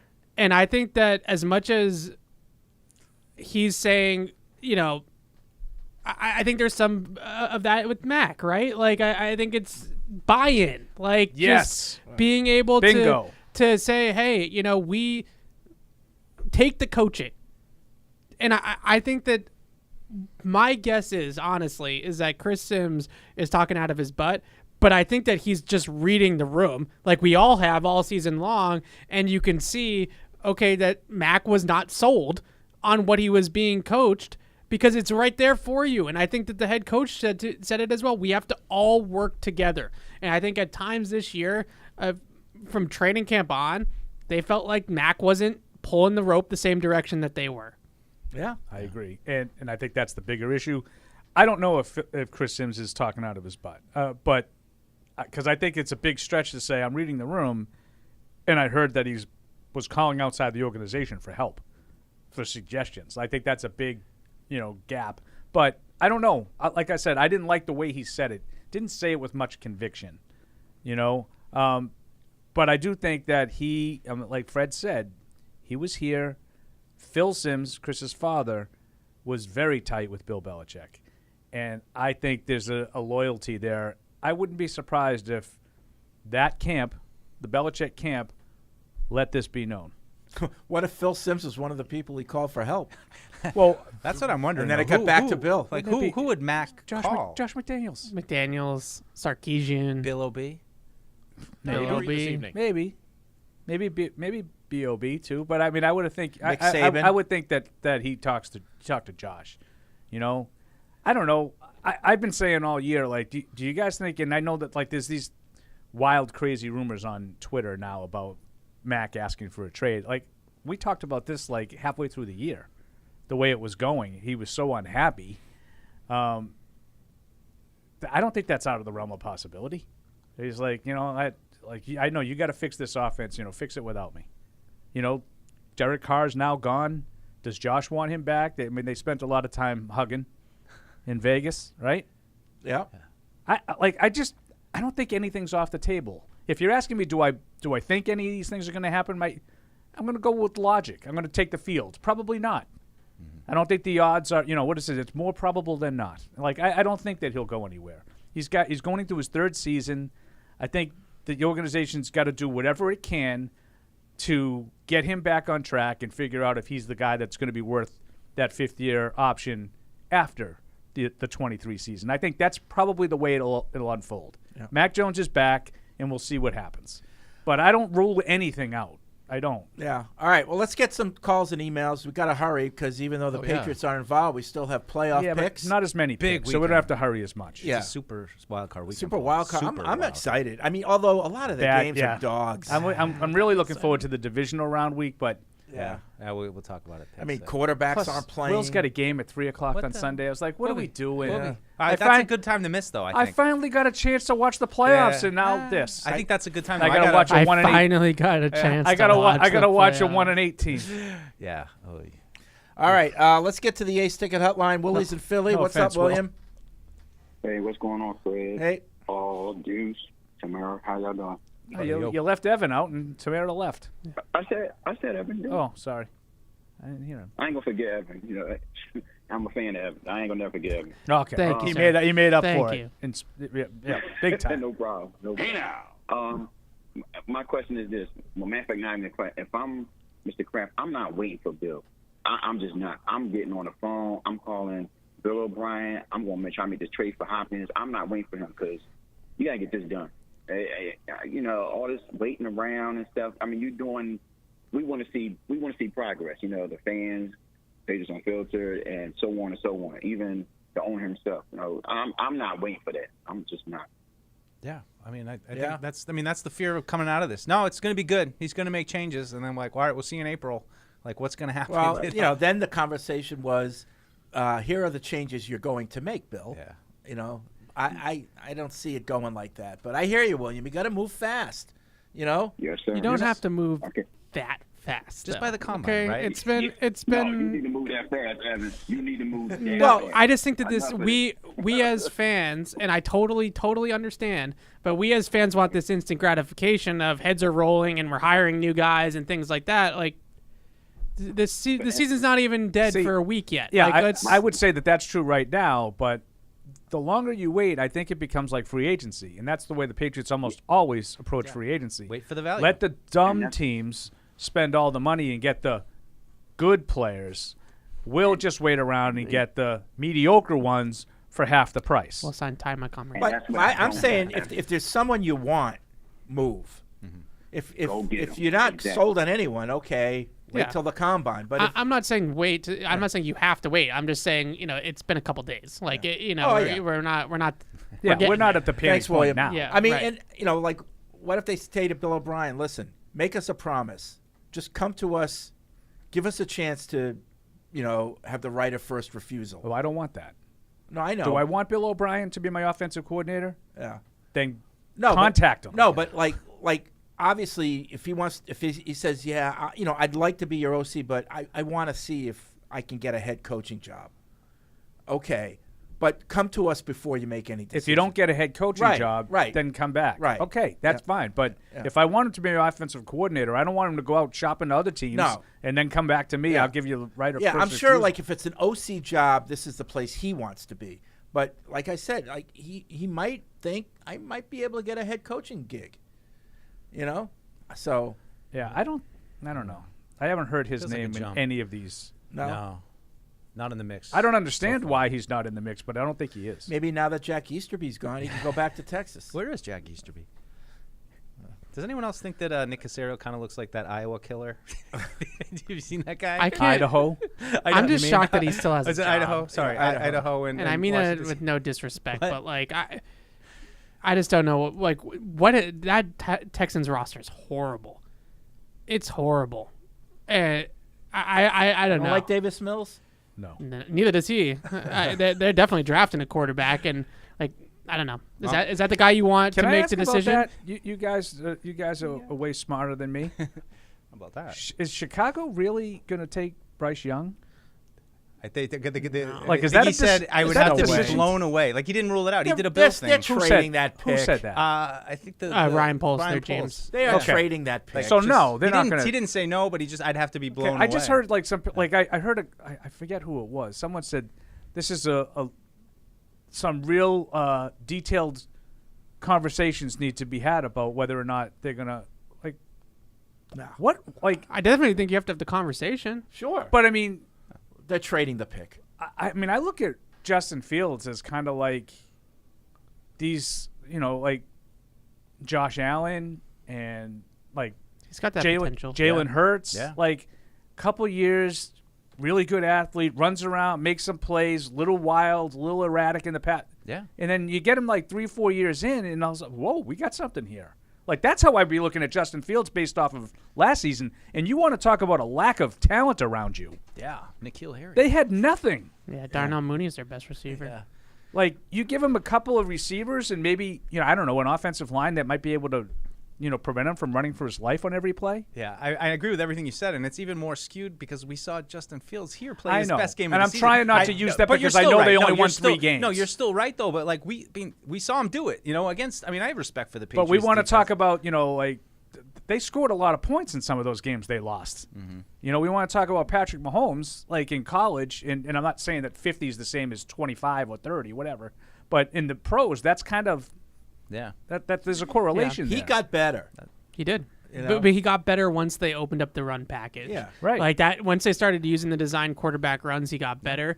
The 2 guys in the draft, Bryce Young and C.J. Stroud, those guys are natural throwers. Those guys are pocket passers and natural. I would worry But about Young, Bryce though. Young's He's small. really small. He's small. And another Alabama quarterback. He's thin. But he's Yeah. like 6 feet, 6'1". He's Yeah, not. that's he's, small. It's small, but it's not Kyler Murray. Like he's not. No, it's Bailey Zappi. Yeah, but he's obviously way more talented. I don't know, man. I'm not sold on Bryce Young. I think you watch that game against K-State and he's dropping dimes. I'm sold on his. I'm sold on his ability. You can say that about Mac Jones too. But not Mac Jones dropping dimes to Devontae Smith and With no one within 20 yards. Right, like Bryce Young, that Alabama offense, the skill players this year they had a down year for skill players, and he's still put up insane numbers. He's a talented kid. I'm sold on his ability. Yeah. I'm a little worried that he's kind of small. Yeah, I'd be worried at 1 or 2. I mean, that's where you're gonna have to take him, and there's Right. gonna be a little bit of a question. I love C.J. Stroud too. I mean, you go toe to toe with the Georgia defense like that in a big time bowl game. That takes some mettle. Yeah. Yep. And I know he's got Marvin Harrison Jr. as a I think between the two of them, generational like wide what do I know? receiver, But I would take Stroud over. Oh, Bryce Young. I would It's take. close. I would take Stroud. I think a lot of people would. Yeah. Let's go. And then maybe Lad McCaffrey there, McConkey. Will he still be McConkey, around? The at that third point? one. Let me tell you something. He's going to be good. He's going to be good. I'm telling you right now. This lad McConkey. When I get my claws into somebody, I'm usually right. No one uncovers the walk-ons like Freddie. There was the day we had the last locker room day. There were some people wondering where Fred was. There Why was. you didn't There come was down more- to more maybe, than one just person asked me where send the you boys were. on their way, Yeah, give them I a was- word of encouragement after a tough season. Yeah. Thank Matt Patricia. They didn't get the Kirsch attaboys. Let's go to Chris with a TIAN. Hey, Christian. Hey, I just want to make sure you guys, send that card around so we can all sign it. And I need to know where to send the money for the scratch. I agree. We're not gonna get I that agree, money Christian. thank you card, right? It's not I your fault. agree. Paul, It's not you're your gonna fault. give a little It's not your right, fault. Paul? A little something to scratch. Yeah. I totally agree. Give him a little something for the effort. Yeah. I just want to thank you guys again for this year. I was really negative Tuesday, obviously, but the additions to the staff and everybody, Fred, have been great. Evan's been awesome. Tamara and Alex have been great in the room too. So it's really been good. And the Pats in the past, I just want to say the Logan Mankins episode was awesome. It is awesome. That story about sprinting with Matt Light was hysterical. So I encourage anybody to go listen to that. It was so worth the Yeah, I mean, you guys have done what, 36 of them or something like that? Wow. Is that right? Yeah. 36? I haven't 36. done anywhere near that. Yeah, many. 36 of these already. So, I mean, you're going on a long trip or whatever. This is great content. Yeah, and I don't know what Devin McCourty's going to decide, but I laid the groundwork for one with him last week in the locker room on Monday. He's still not the past yet. No, that's what I said. Too I don't know what he's going to decide, Yeah. but That's said, why Fred went in the locker room was just to plant that he's just seed- or planting Paul, seeds he's- here. You retire. You retire. You're going. You Yeah. retire. So. And that was a question I had for you guys. I'll leave you with this. Do you guys see, obviously it looks like Devin and Slater are going to retire. Do you see them following the steps of like Troy Brown and Gerard Mayo to potentially be on this coaching staff at some point? I think that's all I got. if Thanks, guys. McCourty. Okay, thanks, Chris. I think if McCourty retires, Thanks, he's bro. going into broadcasting. Yeah, I think he's going to have options. Look what his brother's doing. Yeah. I would. Could do a show together. Twins. I would say Now Slater, that could be. That's Jack Easterby, right? He Yeah. could be the. That's what the I was team thinking kinda with like- Slater yeah. is like I think He's still doing the He breakdown. could be in an retirement. actual Yeah. nice guy. because the coaching aspect, obviously, we know about the hours and what they have to give up, and he's got a family, and I don't know if he wants to necessarily do that, but I don't think you need to put in the same amount of hours as a team chaplain as you have to do as a special teams coach, right? So Just talk to the guy. still You gotta work yeah. weekends still. Yeah, still do the rah-rah and still, break it down in the locker room and, do all the addressing the team and stuff like that he does sometimes when Bill asks him to. I don't rule it out. Who do you see stepping up as leader? If both those guys were to retire, who are guys that you think would be looked to be leaders going forward? Assuming on this team? Andrews comes back, because he got the hell beat out of him, he's still the leader. I think Bentley. He was a captain in college, Yeah. Oh, is that Like right? 7 times. I 3 heard. times. Yeah. I think Bentley, definitely. I think. What about a I new mean, one? Myers seems to be so happy-go-lucky, Quiet. but maybe he could step up if they're going to keep him, and he could be a leader. Maybe Duggar. Maybe Duggar. I think Dietrich Wise, That's a good captain one. this year. Yeah. That's a good one. And he's got good energy. Yeah. Quarterback? Anyone? He should be. Well, Zappy? He's a captain now. Yeah, I'm trying to think of guys that aren't captains. Yeah. Yeah. Yeah. Like just a new, and I think Duggar, somebody Duggar- who's got that kind of leadership trait, maybe. You guys talk to Duggar obviously a lot more than I do. Does he have? quiet. Is he quiet? I don't know. A little bit. He's He starting to doesn't feel come off himself to a little me bit as- more now. Yeah, but he doesn't come off to me as, like I would say. I mean, Judon's a little bit of a silly, but he's got more of a How about kind of leadership Stevenson? presence. I was thinking about very him. quiet. Yeah. Another very quiet guy. He See, got I better haven't this really been year. in the locker room a whole lot. I mean, obviously we had a couple of years where we weren't allowed in, but even this year I haven't been in at all. So I don't really know these guys' personalities. I'm Ramondre's just thinking of talent. I think great player, but super shy. I think he got like, a 'cause lot you need better a this year, though. stature, Don't you feel I like he think. got better? Like he just seemed like he was a little more just comfortable up there when we get. But he was Quick quiet. question for Evan. Any chance question. that the Patriots bring back the fullback? Yeah, I think so. I think to me the biggest area they missed a fullback in was short yardage. 3rd and 1 and you're in shotgun. It just drove me nuts. Yeah, I think that would be largely dependent on what they do with their offense. Right, too. but I think there's a chance that they bring back a fullback, and I think that would help them in short yardage, goal line. They had all sorts of trouble getting the ball into the end Look, zone. Not a lot went well for the Raiders this year on offense, right? But Josh Jacobs had the best year of his career by far. Yeah, because of behind Jakob the- Johnson. I didn't Well, say that was- I didn't well, say it it's was the scheme. because Well, of that. but- I just said But Yeah. Devlin gave a shout out to Yak. Yeah. For the work he was doing. Mentioned Juszczyk. I mean, Jacobs had like 1,500 yards, right? Yeah. He led the league. Yeah. Yeah. All right, let's get back. Excuse me, to the Oh, phones. Gerard Mayo's got a head coaching interview. Con quien? Denver, Carolina Panthers Carolina. requested permission to interview Patriots inside linebackers coach Gerard more Mayo. so, as I said before. Now that would get you the compensation. Yeah, but now I'm like, okay, Gerard, like, why are you a head coach candidate? And why don't you have talk to to me poop. about Putnam. I don't know why you had to poo-poo. I mean, our, you just did our this whole thing about coaches Matt getting Patricia, and now you're opportunities. crapping No, on. We have to thank Mac Patricia, but we have to rip. I just Gerard want to Mayo. know. I just want to know, like, in his words, what did he do? Yeah. Well, everybody's got questions, I think, in an interview, but I mean, he's been around for a while. James is in Georgia. What's up, James? Hey guys, how you doing? Good. I just want to thank you guys. Paul, Eagles, I appreciate too. all the good words you put in for Jakobi.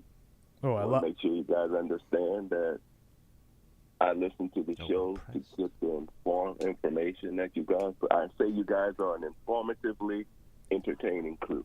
I like the new additions. You guys are great. I appreciate all the support you give Jakobi Meyers. Is this Mr. Myers? We hope that's yes, it is. Oh, hey, course how it you is. doing? All right. Yeah, All right.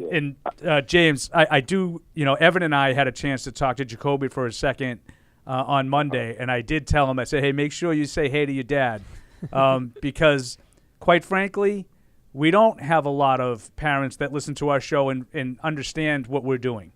And you have right from the first time that you listen to us, and we do appreciate that support. And we wish. I hope Jacoby's back. We all hope Jacoby's back. We all do. But I wish him a lot of luck because he deserves it. He's worked hard to get where he is, and he deserves to get rewarded for that. He sure has. He's gonna get that bag, James. Yeah, I emailed you, Mr. Myers. If you want to, I got a bunch of game days with Jakobi on the cover. You want me to send them to you? Just let me know. I got them to you. Everything you guys got, I take because, as you know, when I'm at the game, all I do is videotape every time he goes out. So Listen, I would be and, too, I man. can understand, right? Yeah. And I understand what those parents in Buffalo went through because whenever Kobe went in the blue tent, it kind of changed the whole feel of watching the game because now my attention is on the tent. I hear you. You know, Yep. but on a good note, I appreciate you guys and we appreciate the support. I just want to say Happy New Year's and let's keep it coming. Well, thank you. Hope to Thank see you you. next Thanks year. for calling. All right. Thank you, James. Mr. Myers. Have a great one. All right. Thank you. That's there you awesome. go. Like that is great. that is great. I can't even express how much I appreciate that. Like as a show.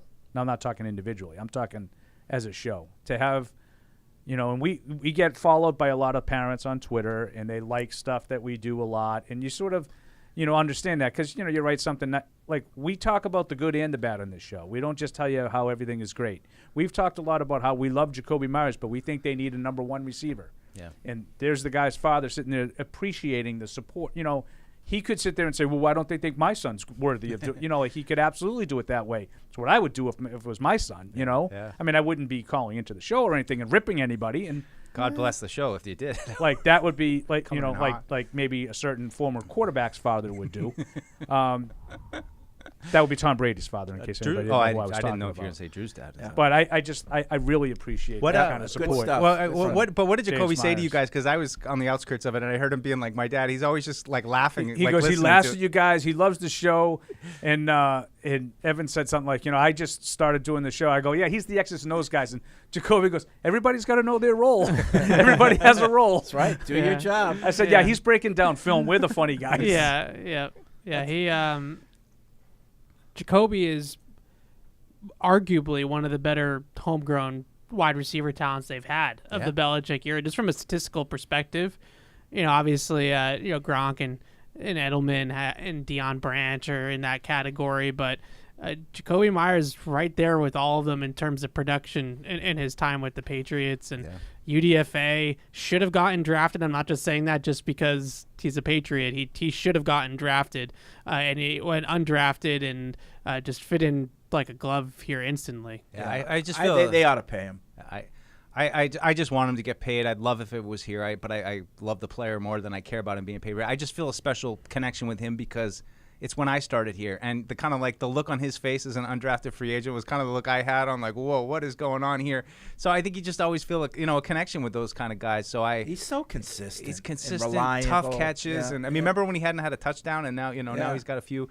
It just a great guy, and like I said, I just want the best for him. And it'd be great if it was here, and I'd love to continue to grow this relationship with him. But if it isn't, you've made like a great imprint on an organization, and I hate to bring it up, sorry, Mr. Myers, but the play in Vegas happens, and yet that's not his legacy that's a great here. point. No. That's a great right? point. Like Yep. he's not. Nobody's even talking about that. Well, he did that. We're gonna get rid of him. Right, because No. he's just made such a positive imprint on the field, off the field here in New England that players, mistakes happen. Things happen, and that doesn't. That's not his legacy. And it's also how you handle it too. Right. Yeah. But I hear what Mr. Myers is talking about when you're watching your kid play and it gets hurt. Mm-hmm. Oh, it's geez.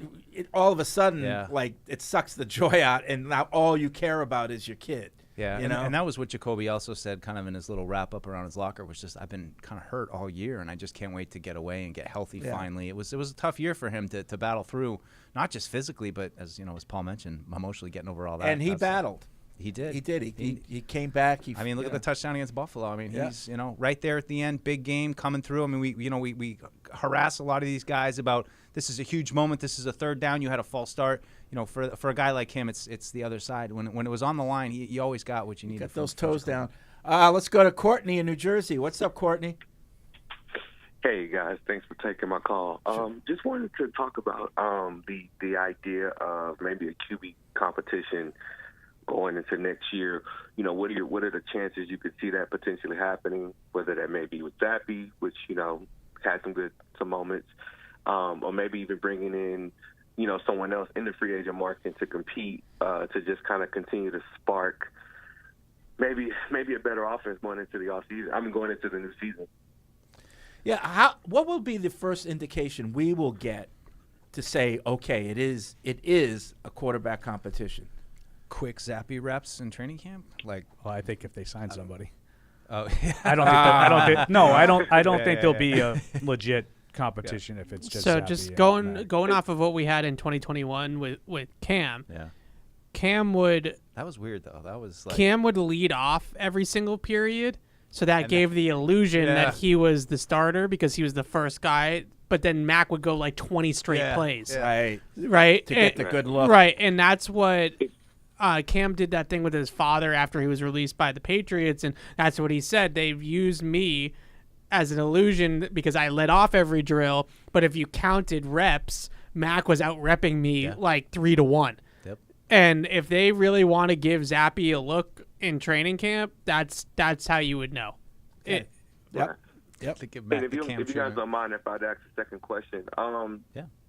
You know how we always, and I've been following you guys for years. And I actually played under Cliff at Texas Tech, but it always seems like with the Patriots, it seems like the right thing to do is always in front of us, and then Bill always finds a way to do something that's innovative. It's the temerity. Yeah. Just like why? Listen to what he says. Listen to what he does. You know, Fred, we always hear that from you. Yeah. Courtney, you didn't play defense at Texas Tech, did you? Yes, I played cornerback. Oh, And I was man. a walk-on. I was- Everybody blames it all on you. Sorry, bud.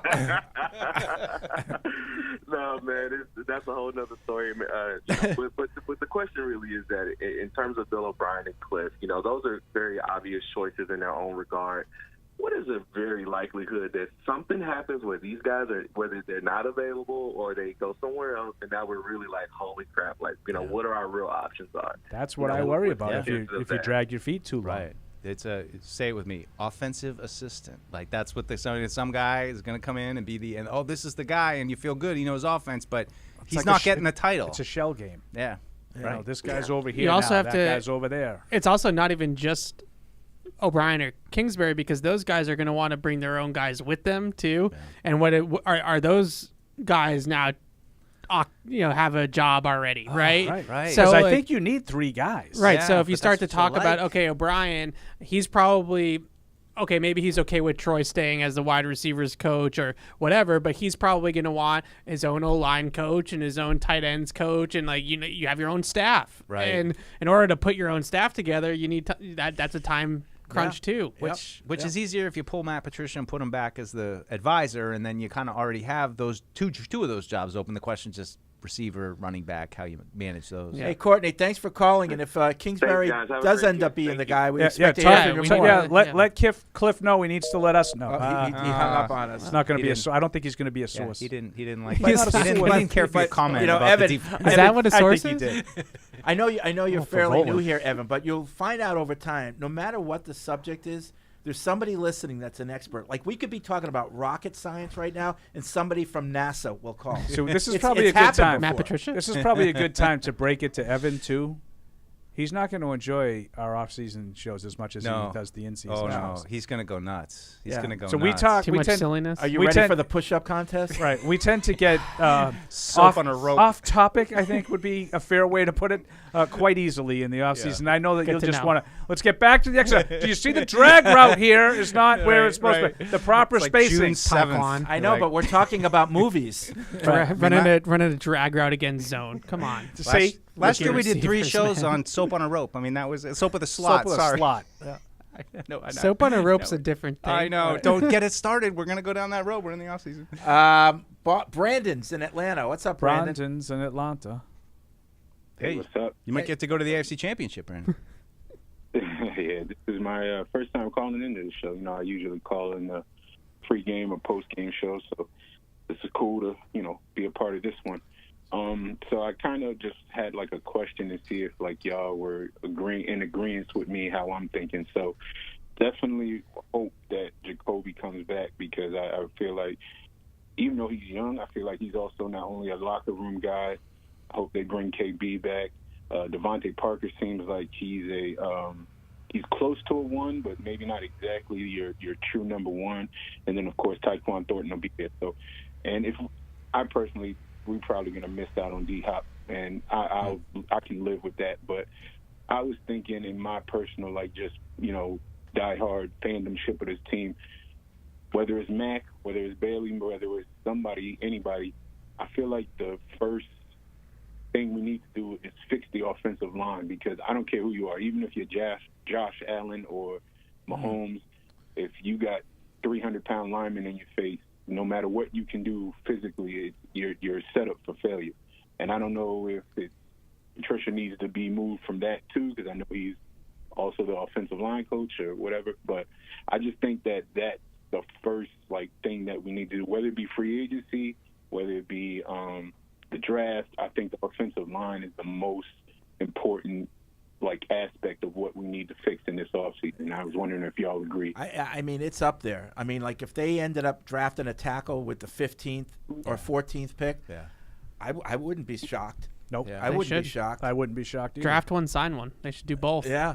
Do you think they'll have 2 new tackles next year or 1? I mean, I assume should that have the 2. interior 3 are going to 2. stay, right? The interior 3 probably the same. Yep. So, I mean, we're talking about the tackle spot. It's just, I mean, you could maybe make an argument that they could bump the one you outside. I wouldn't. I like the way the inside, the interior 3 are, but I agree with Evan. I think they need 2 tackles, because I don't think Trent Brown is someone you can rely on. No, he was faded down the stretch too. Was not good for the last month of the season, and I think that a guy that big, I think that's conditioning and that kind of stuff comes into play late in the year.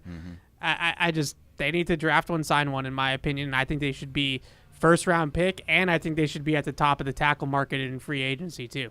There are going to be a couple of free agent tackles. Mike McGlinchey is the big one that I've been focused on. Orlando Brown might not get paid by Kansas City.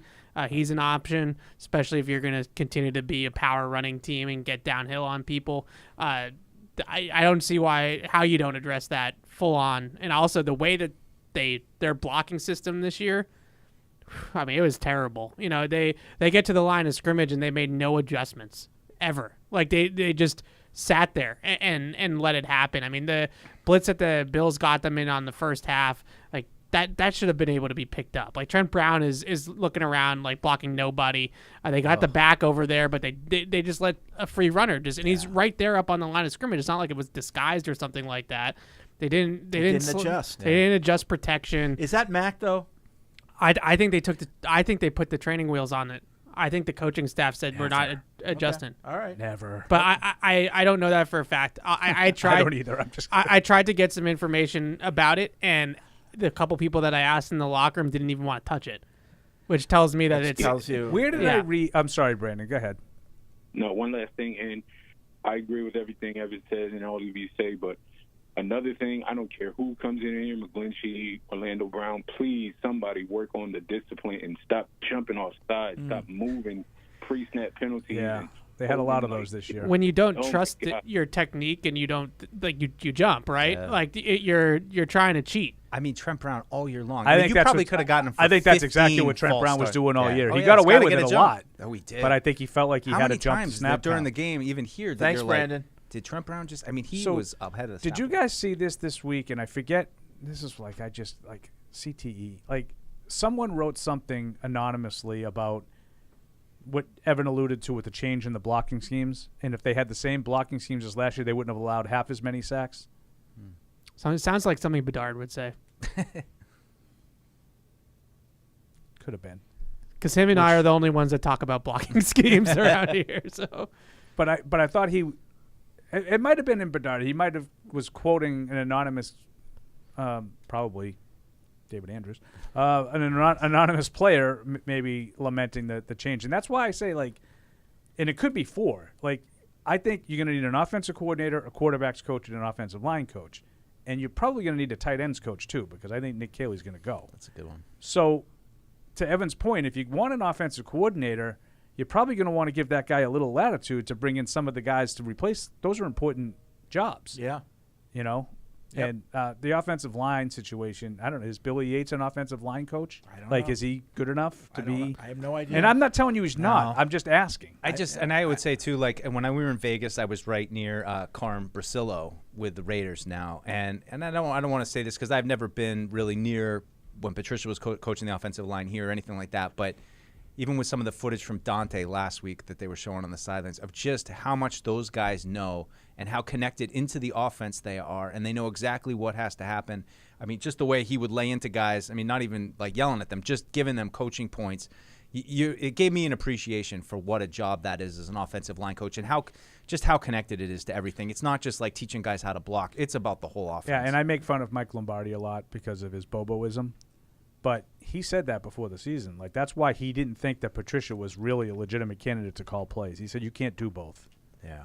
You can't be with your offensive line after every series going over what went right and what went wrong and the adjustments that are going to be and be worrying about talking to your quarterback and calling plays. And what ended up happening was that David Andrews and actually James Ferentz, from what I've heard, had to take on a really big role on the sideline this year of basically running the offensive line huddle with Billy Yates. And I think that you also look at quarterbacking when it comes to protection is all about problem solving, right? It's just, okay, they're showing me this look. We're going to slide over here. We're going to have the back pick this guy up, and then I'm going to change this route so that I have somebody to get the ball to. And if the quarterback can't get to the line of scrimmage and problem solve the equation, then he's screwed. And so many times this year, they just had guys running scot-free to the quarterback on blitzes because they get to the line of scrimmage, he'd point at the mic that they called in the huddle was the mic, and then they snap the ball, and the line is moving in the wrong direction. That's what I mean. Is it Mac? Yeah. Or how much of it is Mac? I just can't blame it on Mac because it's another one of those things that everybody told me was a strength of his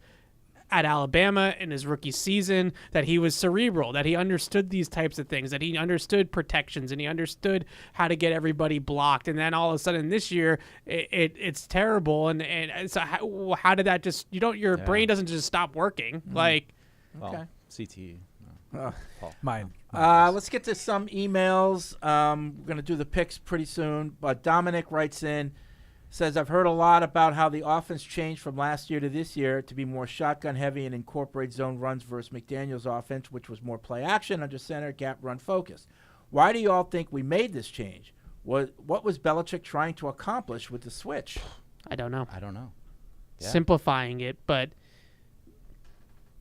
there was easier ways to do it. They were trying to streamline it, try to play faster, try to simplify it so that guys, rookies and younger players and newer acquisitions like a Tyquan Thornton, for example, defensive-minded coaches could pick it up quicker, and it obviously just didn't work. They just didn't have an offense. I mean, it was just.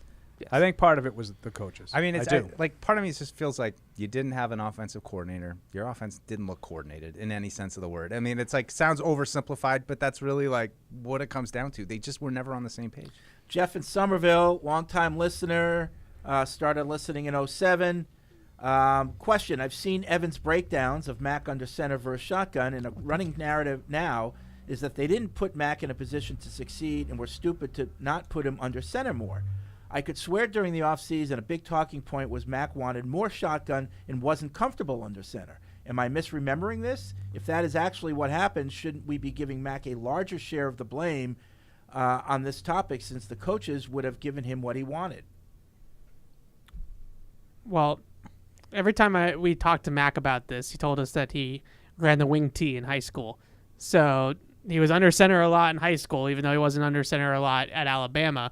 I think there's some truth to it. A lot of quarterbacks that come up now are nobody in college runs under center. Okay, like none of these teams are under center. They're all in shotgun, and maybe there is some truth to that, but if you're going to be a shotgun team, then you have to find ways to then manipulate defense like play action from under center does, but from the shotgun. And that's really, to me, the biggest X's and O's thing that they missed the mark on this year was that they were not able to be a team that schemed guys open from shotgun. So everything turned into, we're just going to hope that Devontae Parker wins on the outside and Mac Jones makes a great throw and we move the football.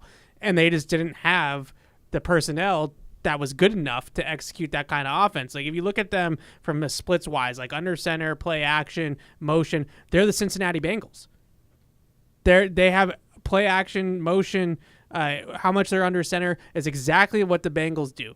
The Bengals have better players than you on offense. So they do it better than you do. And you're dead last in a lot of offensive categories because you were trying to be this gun offense spread system with lesser talent, and it didn't work out. L from Wisconsin. So everyone seems to be thinking that Curran's report means we're getting a new OC. I didn't read it the same way. In fact, I don't think the report in any way says that Patricia won't be the OC. It says that changes will be made. Take away the O-line responsibility. That's a change. Change quarterback. Change quarterback who the head coach clearly doesn't like. That's a change. And I'll continue to be worried until a change is actually announced. Finally, question for Fred. So he's saying a change could be anything, not necessarily an OC. Finally, question for Fred. Do you think we should fudge the rules and induct Patricia to the Patriots Hall of Fame right now? Ha, ha, ha. Well, we should have, they have like the player, and they have a contributor section. We should have like a little thank you section. Right. It's just like in the corner there. Just was up against it this year. Really, I'd rather have you just say thank you and be on with it. And please go back to 3 shows. If Wednesday doesn't work, maybe Monday or Friday. Why not Saturday? Why not Sunday? Friday's out of the question. Spee says, it's so cool that Mr. Meyers called in. How cool is it to have that connection to a player we all genuinely like and appreciate? Anyway, you guys touched on the nepotism issue regarding Steve earlier, but seemed to disagree. And then we're like, oh, we love you, Mr. Meyers. Do you think that's at work? What's that? Nepotism. I mean, of course, it's everywhere in society. It happens in every industry and everything that there is. Like and it's annoying, and you don't have to like it, but it is a way of life. It is. Oka in Tampa says, this question is for you, Fred. Earlier in the show, you were rattling off questions that you would ask Mayo, which got me thinking, what interview questions did you ask Deuce and Evan? And what were your first impressions of them? Thanks, guys, for all you do. And we're on this to is the an upside. interesting Is that one. before or after your birthday? Yeah, but I well, I got just thrown right into the radio show. Yeah, it wasn't even an interview. I hired Deuce, but Deuce hired Evan. It's Paul Perillo. We were right Paul here. Perillo's coming in. And when we had him in, we said we're going to go down and do the show. I wanted to see how we handle the show. Yeah, that was fun. It was fun. I was psyched myself up, and but I mean, we knew Evan. I mean, Evan was he's already. That's part of it what he too. was. Is I did not know Mike at all. I had never met Mike, and we knew Evan because Evan's been covering the Patriots for years. He's been around. I didn't know him as well as I do now, but we've known him how long? Like 10 years? Maybe not that long. I mean, Not that long, I'd go back but 10 years with you. I yeah, mean, I think we yeah, were on to my, blog our podcasts, blog days, 11 and yes. 12. Yeah. Yes, I still was nervous. I wasn't some of going those to get the bloggers job. go back to the 80s. Well, we had good candidates. Like we did. We had like a handful, and we had a good turnout for that job. Oh yeah, for Evan's job. Sure. Yeah, absolutely. Thanks, guys. That was not that was not nepotism. No. It was funny though. I was like, I think it's weird when I came in here on the radio show and I would tell my mom and my dad and I got an interview and now everyone I knew all my family was listening to how I did on the show. But the funny part was we got off the air and Paul just turns to me like, so what happened sophomore year? And I'm like, it took me a second to process it and then I realized my stats in hockey, I only played I think 10 games my sophomore year. That would show up on Hockey DB. I'm like, I got mono. And I did a little research. And you threw me off for a second. Then I was like, I blame my ex-girlfriend. He's like, yeah, that's usually how it goes. I was like, I like that guy. But I was kind of starstruck. I mean, do that good work for you know research. who's singing this? No, that was me. Hey, play another clip of that.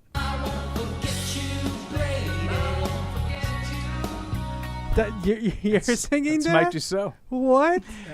That's a Tom Brady song. Yeah. Wow. That was the Ironically, by the time 08 he came to season. work here, he hated Brady. Well, he's the creator of the 28-3 t-shirt. Oh, he yeah. does. Oh, he knows Of it. course. He knows it. But he All didn't right. know I sing. One more call, and then we're going to get to the picks for the playoffs. Andrew's in L.A. What's up, Andrew?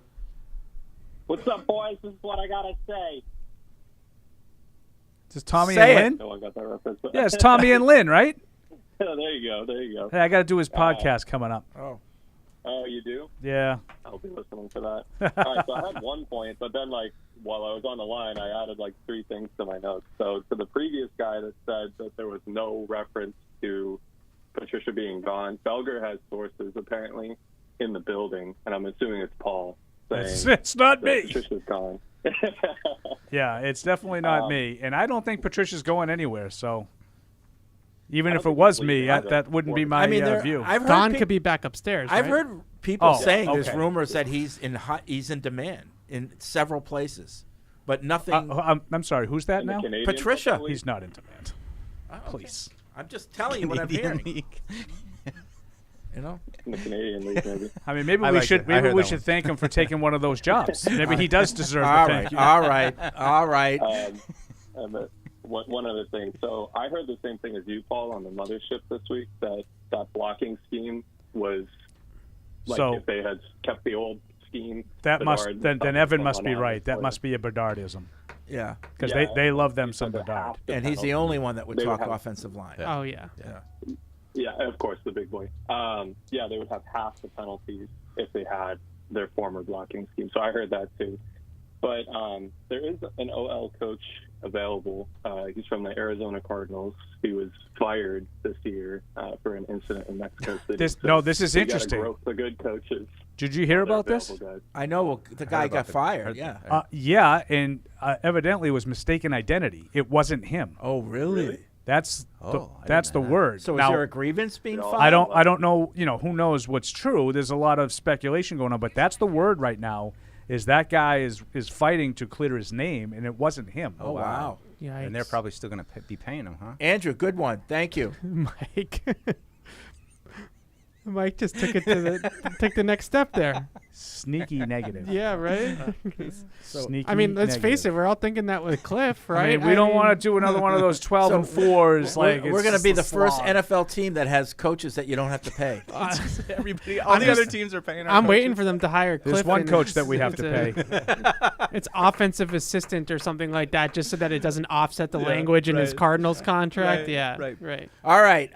Blocking It's consultant. that time of the week. We finished the regular season. So, Paul, let us know how that ended up.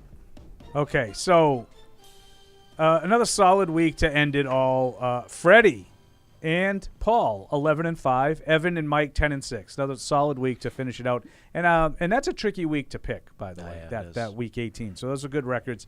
With the spread, we weren't quite as good. Evan 9-7, and the rest of us 7-9. Yeah. So. And not surprisingly, I had a losing record the last 2 weeks. I knew it was coming. But overall, I am 175, 94, and 2. Mike drops 2 games I back. got too. 173, 96, and 2. Fred 165, 104, and 2. Evan was 113, 61, and 1, which is basically tied with me in terms of winning percentage. So good job, you kept pace. Good job. What's it to 649 the third winning percentage. Decimal point though? Like 649. Yeah, but I didn't figure this out. Yeah, but demanding the math. But who's better? He said basically. I'll check. Well, we're both 649. I mean, I'll look that up in a second. Availability is he wins. Yeah, I picked the whole season. But anyway, with the spread, we don't need any. We don't need any technicalities. He didn't skip the tough weeks. With the spread, no technicalities needed. 152, 115, and 4. Just a phenomenal record by me. Thank you. You did We had great. an emailer that wrote in about how much money you would have actually won. It's not as much as you thought. That's good. Well, how do you know how much I would have put on the games? Well, like he just speculated. Like if you know. I can go to the email at some point, but yeah, I kept it. I'm curious. I kept it. Because you know me, I don't do too good with math. It's the same guy that analyzed the Hart-Wilson index. Oh, and he figured out what the key factors were. Yeah. That guy knew his math. Yeah, he's a math guy. I'll get to that Like later. Nancy Wilson and Hart, the no, band? No, Andy Hart. Oh. It's the Wilson-Hart index. So with the spread, 152, 115, and 4 for Paul, 133, 134, and 4 for Mike, 119, 148, and 4 for Fred. And Evan, 89, 83, and 3. Very solid record. Very solid. Good job. Excellent job. Making Excellent money. job. So that's how we finished. All right. So now we move to the playoffs, and we continue picking right through the Super Bowl. So we start with Saturday, 2 games. The first one's at 4:30 on Fox. In case anyone needs to know that. The 9-8 Seahawks are at the 13-4 49ers. Niners by 9.5. All right, I'm up. Playoffs picks. Let's go. I'm going to take San Francisco to win. I'm going to take those points, though. I think it's close. It's a division game. Even though I know what's at stake here, I'm going to take San Fran to win, though. Yeah, I'm with Mike on this. It's weird when you play a divisional opponent again in the playoffs, third time in a season. So I think the Hawks keep it close, but I'd take the 49ers in the game. Yeah, I am going to take San Francisco both ways. I think that they, as Matt Smith would say, they larrup the overmatched Seahawks. Yeah, even with the third-string quarterback. Paul is correct. the pick here is 49ers both ways. So now we go to 8:15. 119, 148. 8:15 on NBC. The 10-7 Chargers are at the 9-8 Jaguars. This is your. No, I'm sorry, I lied. This is a road favorite. The Lack by 2.5. Ooh, so a couple of new kids on the block. Welcome to the playoffs, Justin Herbert. Kids on the block. And Trevor hits. Lawrence. You know what? I think Jacksonville's gonna fight hard, but I'm gonna take the Chargers on the road. I'll lay those points. I think they win by a field goal. I'm taking the Chargers both ways. I think they cruise in this way. Win. Chargers both ways? Yeah. I'm a little worried about the recklessness that my boy Brandon Staley showed, but I think that they may have dodged a bullet, and I think these guys are going to play. And I'm not anticipating Jacksonville being quite ready for the moment. I don't think they looked like they were quite ready for the moment last Saturday night. That's a team on the rise, though. They have some good players. I'm with the boys. I'm going to take the Lack both ways. I think the debutante ball continues, and I think that the Jaguars win this game. At home, I think Doug Peterson has a little bit of a coaching advantage in this game, in a big game, and he helps his quarterback through it. So I'm sticking with Trevor Lawrence, and I think the Jaguars advance. I have a lot of belief in Trevor Lawrence. I will say that. This is Al Michaels, by the way, on Saturday night on NBC. Oh, really? He's Yes. back on NBC? NBC. Oh, wow. Yeah. Wow. How's that work? NBC. Now we move to Sunday. 3 games. The first one is on CBS. The 9-8 Dolphins are at the 13-3 Bills. Dolphins, obviously, without Tua. Bills by 13. 13. I'm going to lay all of them. I'm going to take the Bills. I will lay 13. My question is it worse? Is it worse than it was for the Patriots last year, 30-point loss? But I think it'll be more than 13. Everybody didn't want to see the Patriots in the playoffs, and now you get Skylar Thompson going into Buffalo to lose by 30. You're welcome. Yep. All right? You're Yep. welcome. Yep. Bills both ways. You have the Bills both ways? Skylar Thompson. Yeah, I'm going to take the Bills both. I don't like laying 13 points in playoff games, but I will do it because of Skylar Thompson. Yeah, I'm going to do the same thing. And Bills. and the Skylar Thompson-led Dolphins would have the same chance. Bills both ways. 4:30 on Fox. The 9-7-1 Giants are at the 13-4 Vikings. Vikings by 3. At home. So it's pick 'em. I'm going to do it. I'm going to pick an upset here. I'm going to pick the Giants. I just feel like that would be a fitting cap for Vikings, kind of being up and down all year, and then they finally get in the playoffs and they just lose to a 6 seed. I'm going to take the Giants. I'm with Deuce. I had the exact same thought. Like this Vikings team's been fraudulent all year, and I feel like they get into the playoffs, and this is when it finally the appropriate ending is losing to Daniel Jones at home. Yes. I think we all share a brain. I feel exactly the same way. Like, you can't just win every close game. They're going to get a close game in the playoffs, and they're going to lose. Yep. I got the Giants. And I don't think much of the Giants. Nope. Wow. My feeling here is the Vikings win this game. So I'm picking the Vikings. We all know you have a feel for the league. Yeah, I'm picking the Vikings to win, and I'm, fairly certain of it. So, all right. 8:15, once again on NBC. Is this Al Michaels? Not Al Michaels this time. Well, that's why he got the other one. Yeah. The 10-7 Ravens are at the 12-4 Bengals. Oh, how many? Bengals by 8.5. 8.5. I'm not going to like my picks this week. I'm going to tell you that right now. Well, I definitely am picking the Bengals to win. It's just a question of if they put up enough of a fight. I don't think they do. I think the Bengals are going to start rolling. I'll take the Bengals and lay the points.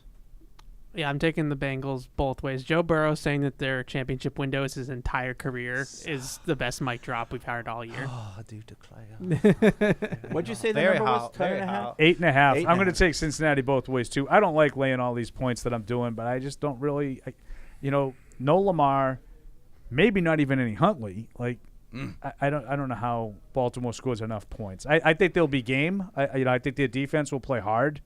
But at some point, they'll fall behind by a couple of scores. The reality that the season's over will set in, and Cincinnati will. I think if it was 10.5, I'd take the points because I think, division rival, Ravens always play tough. They're never afraid.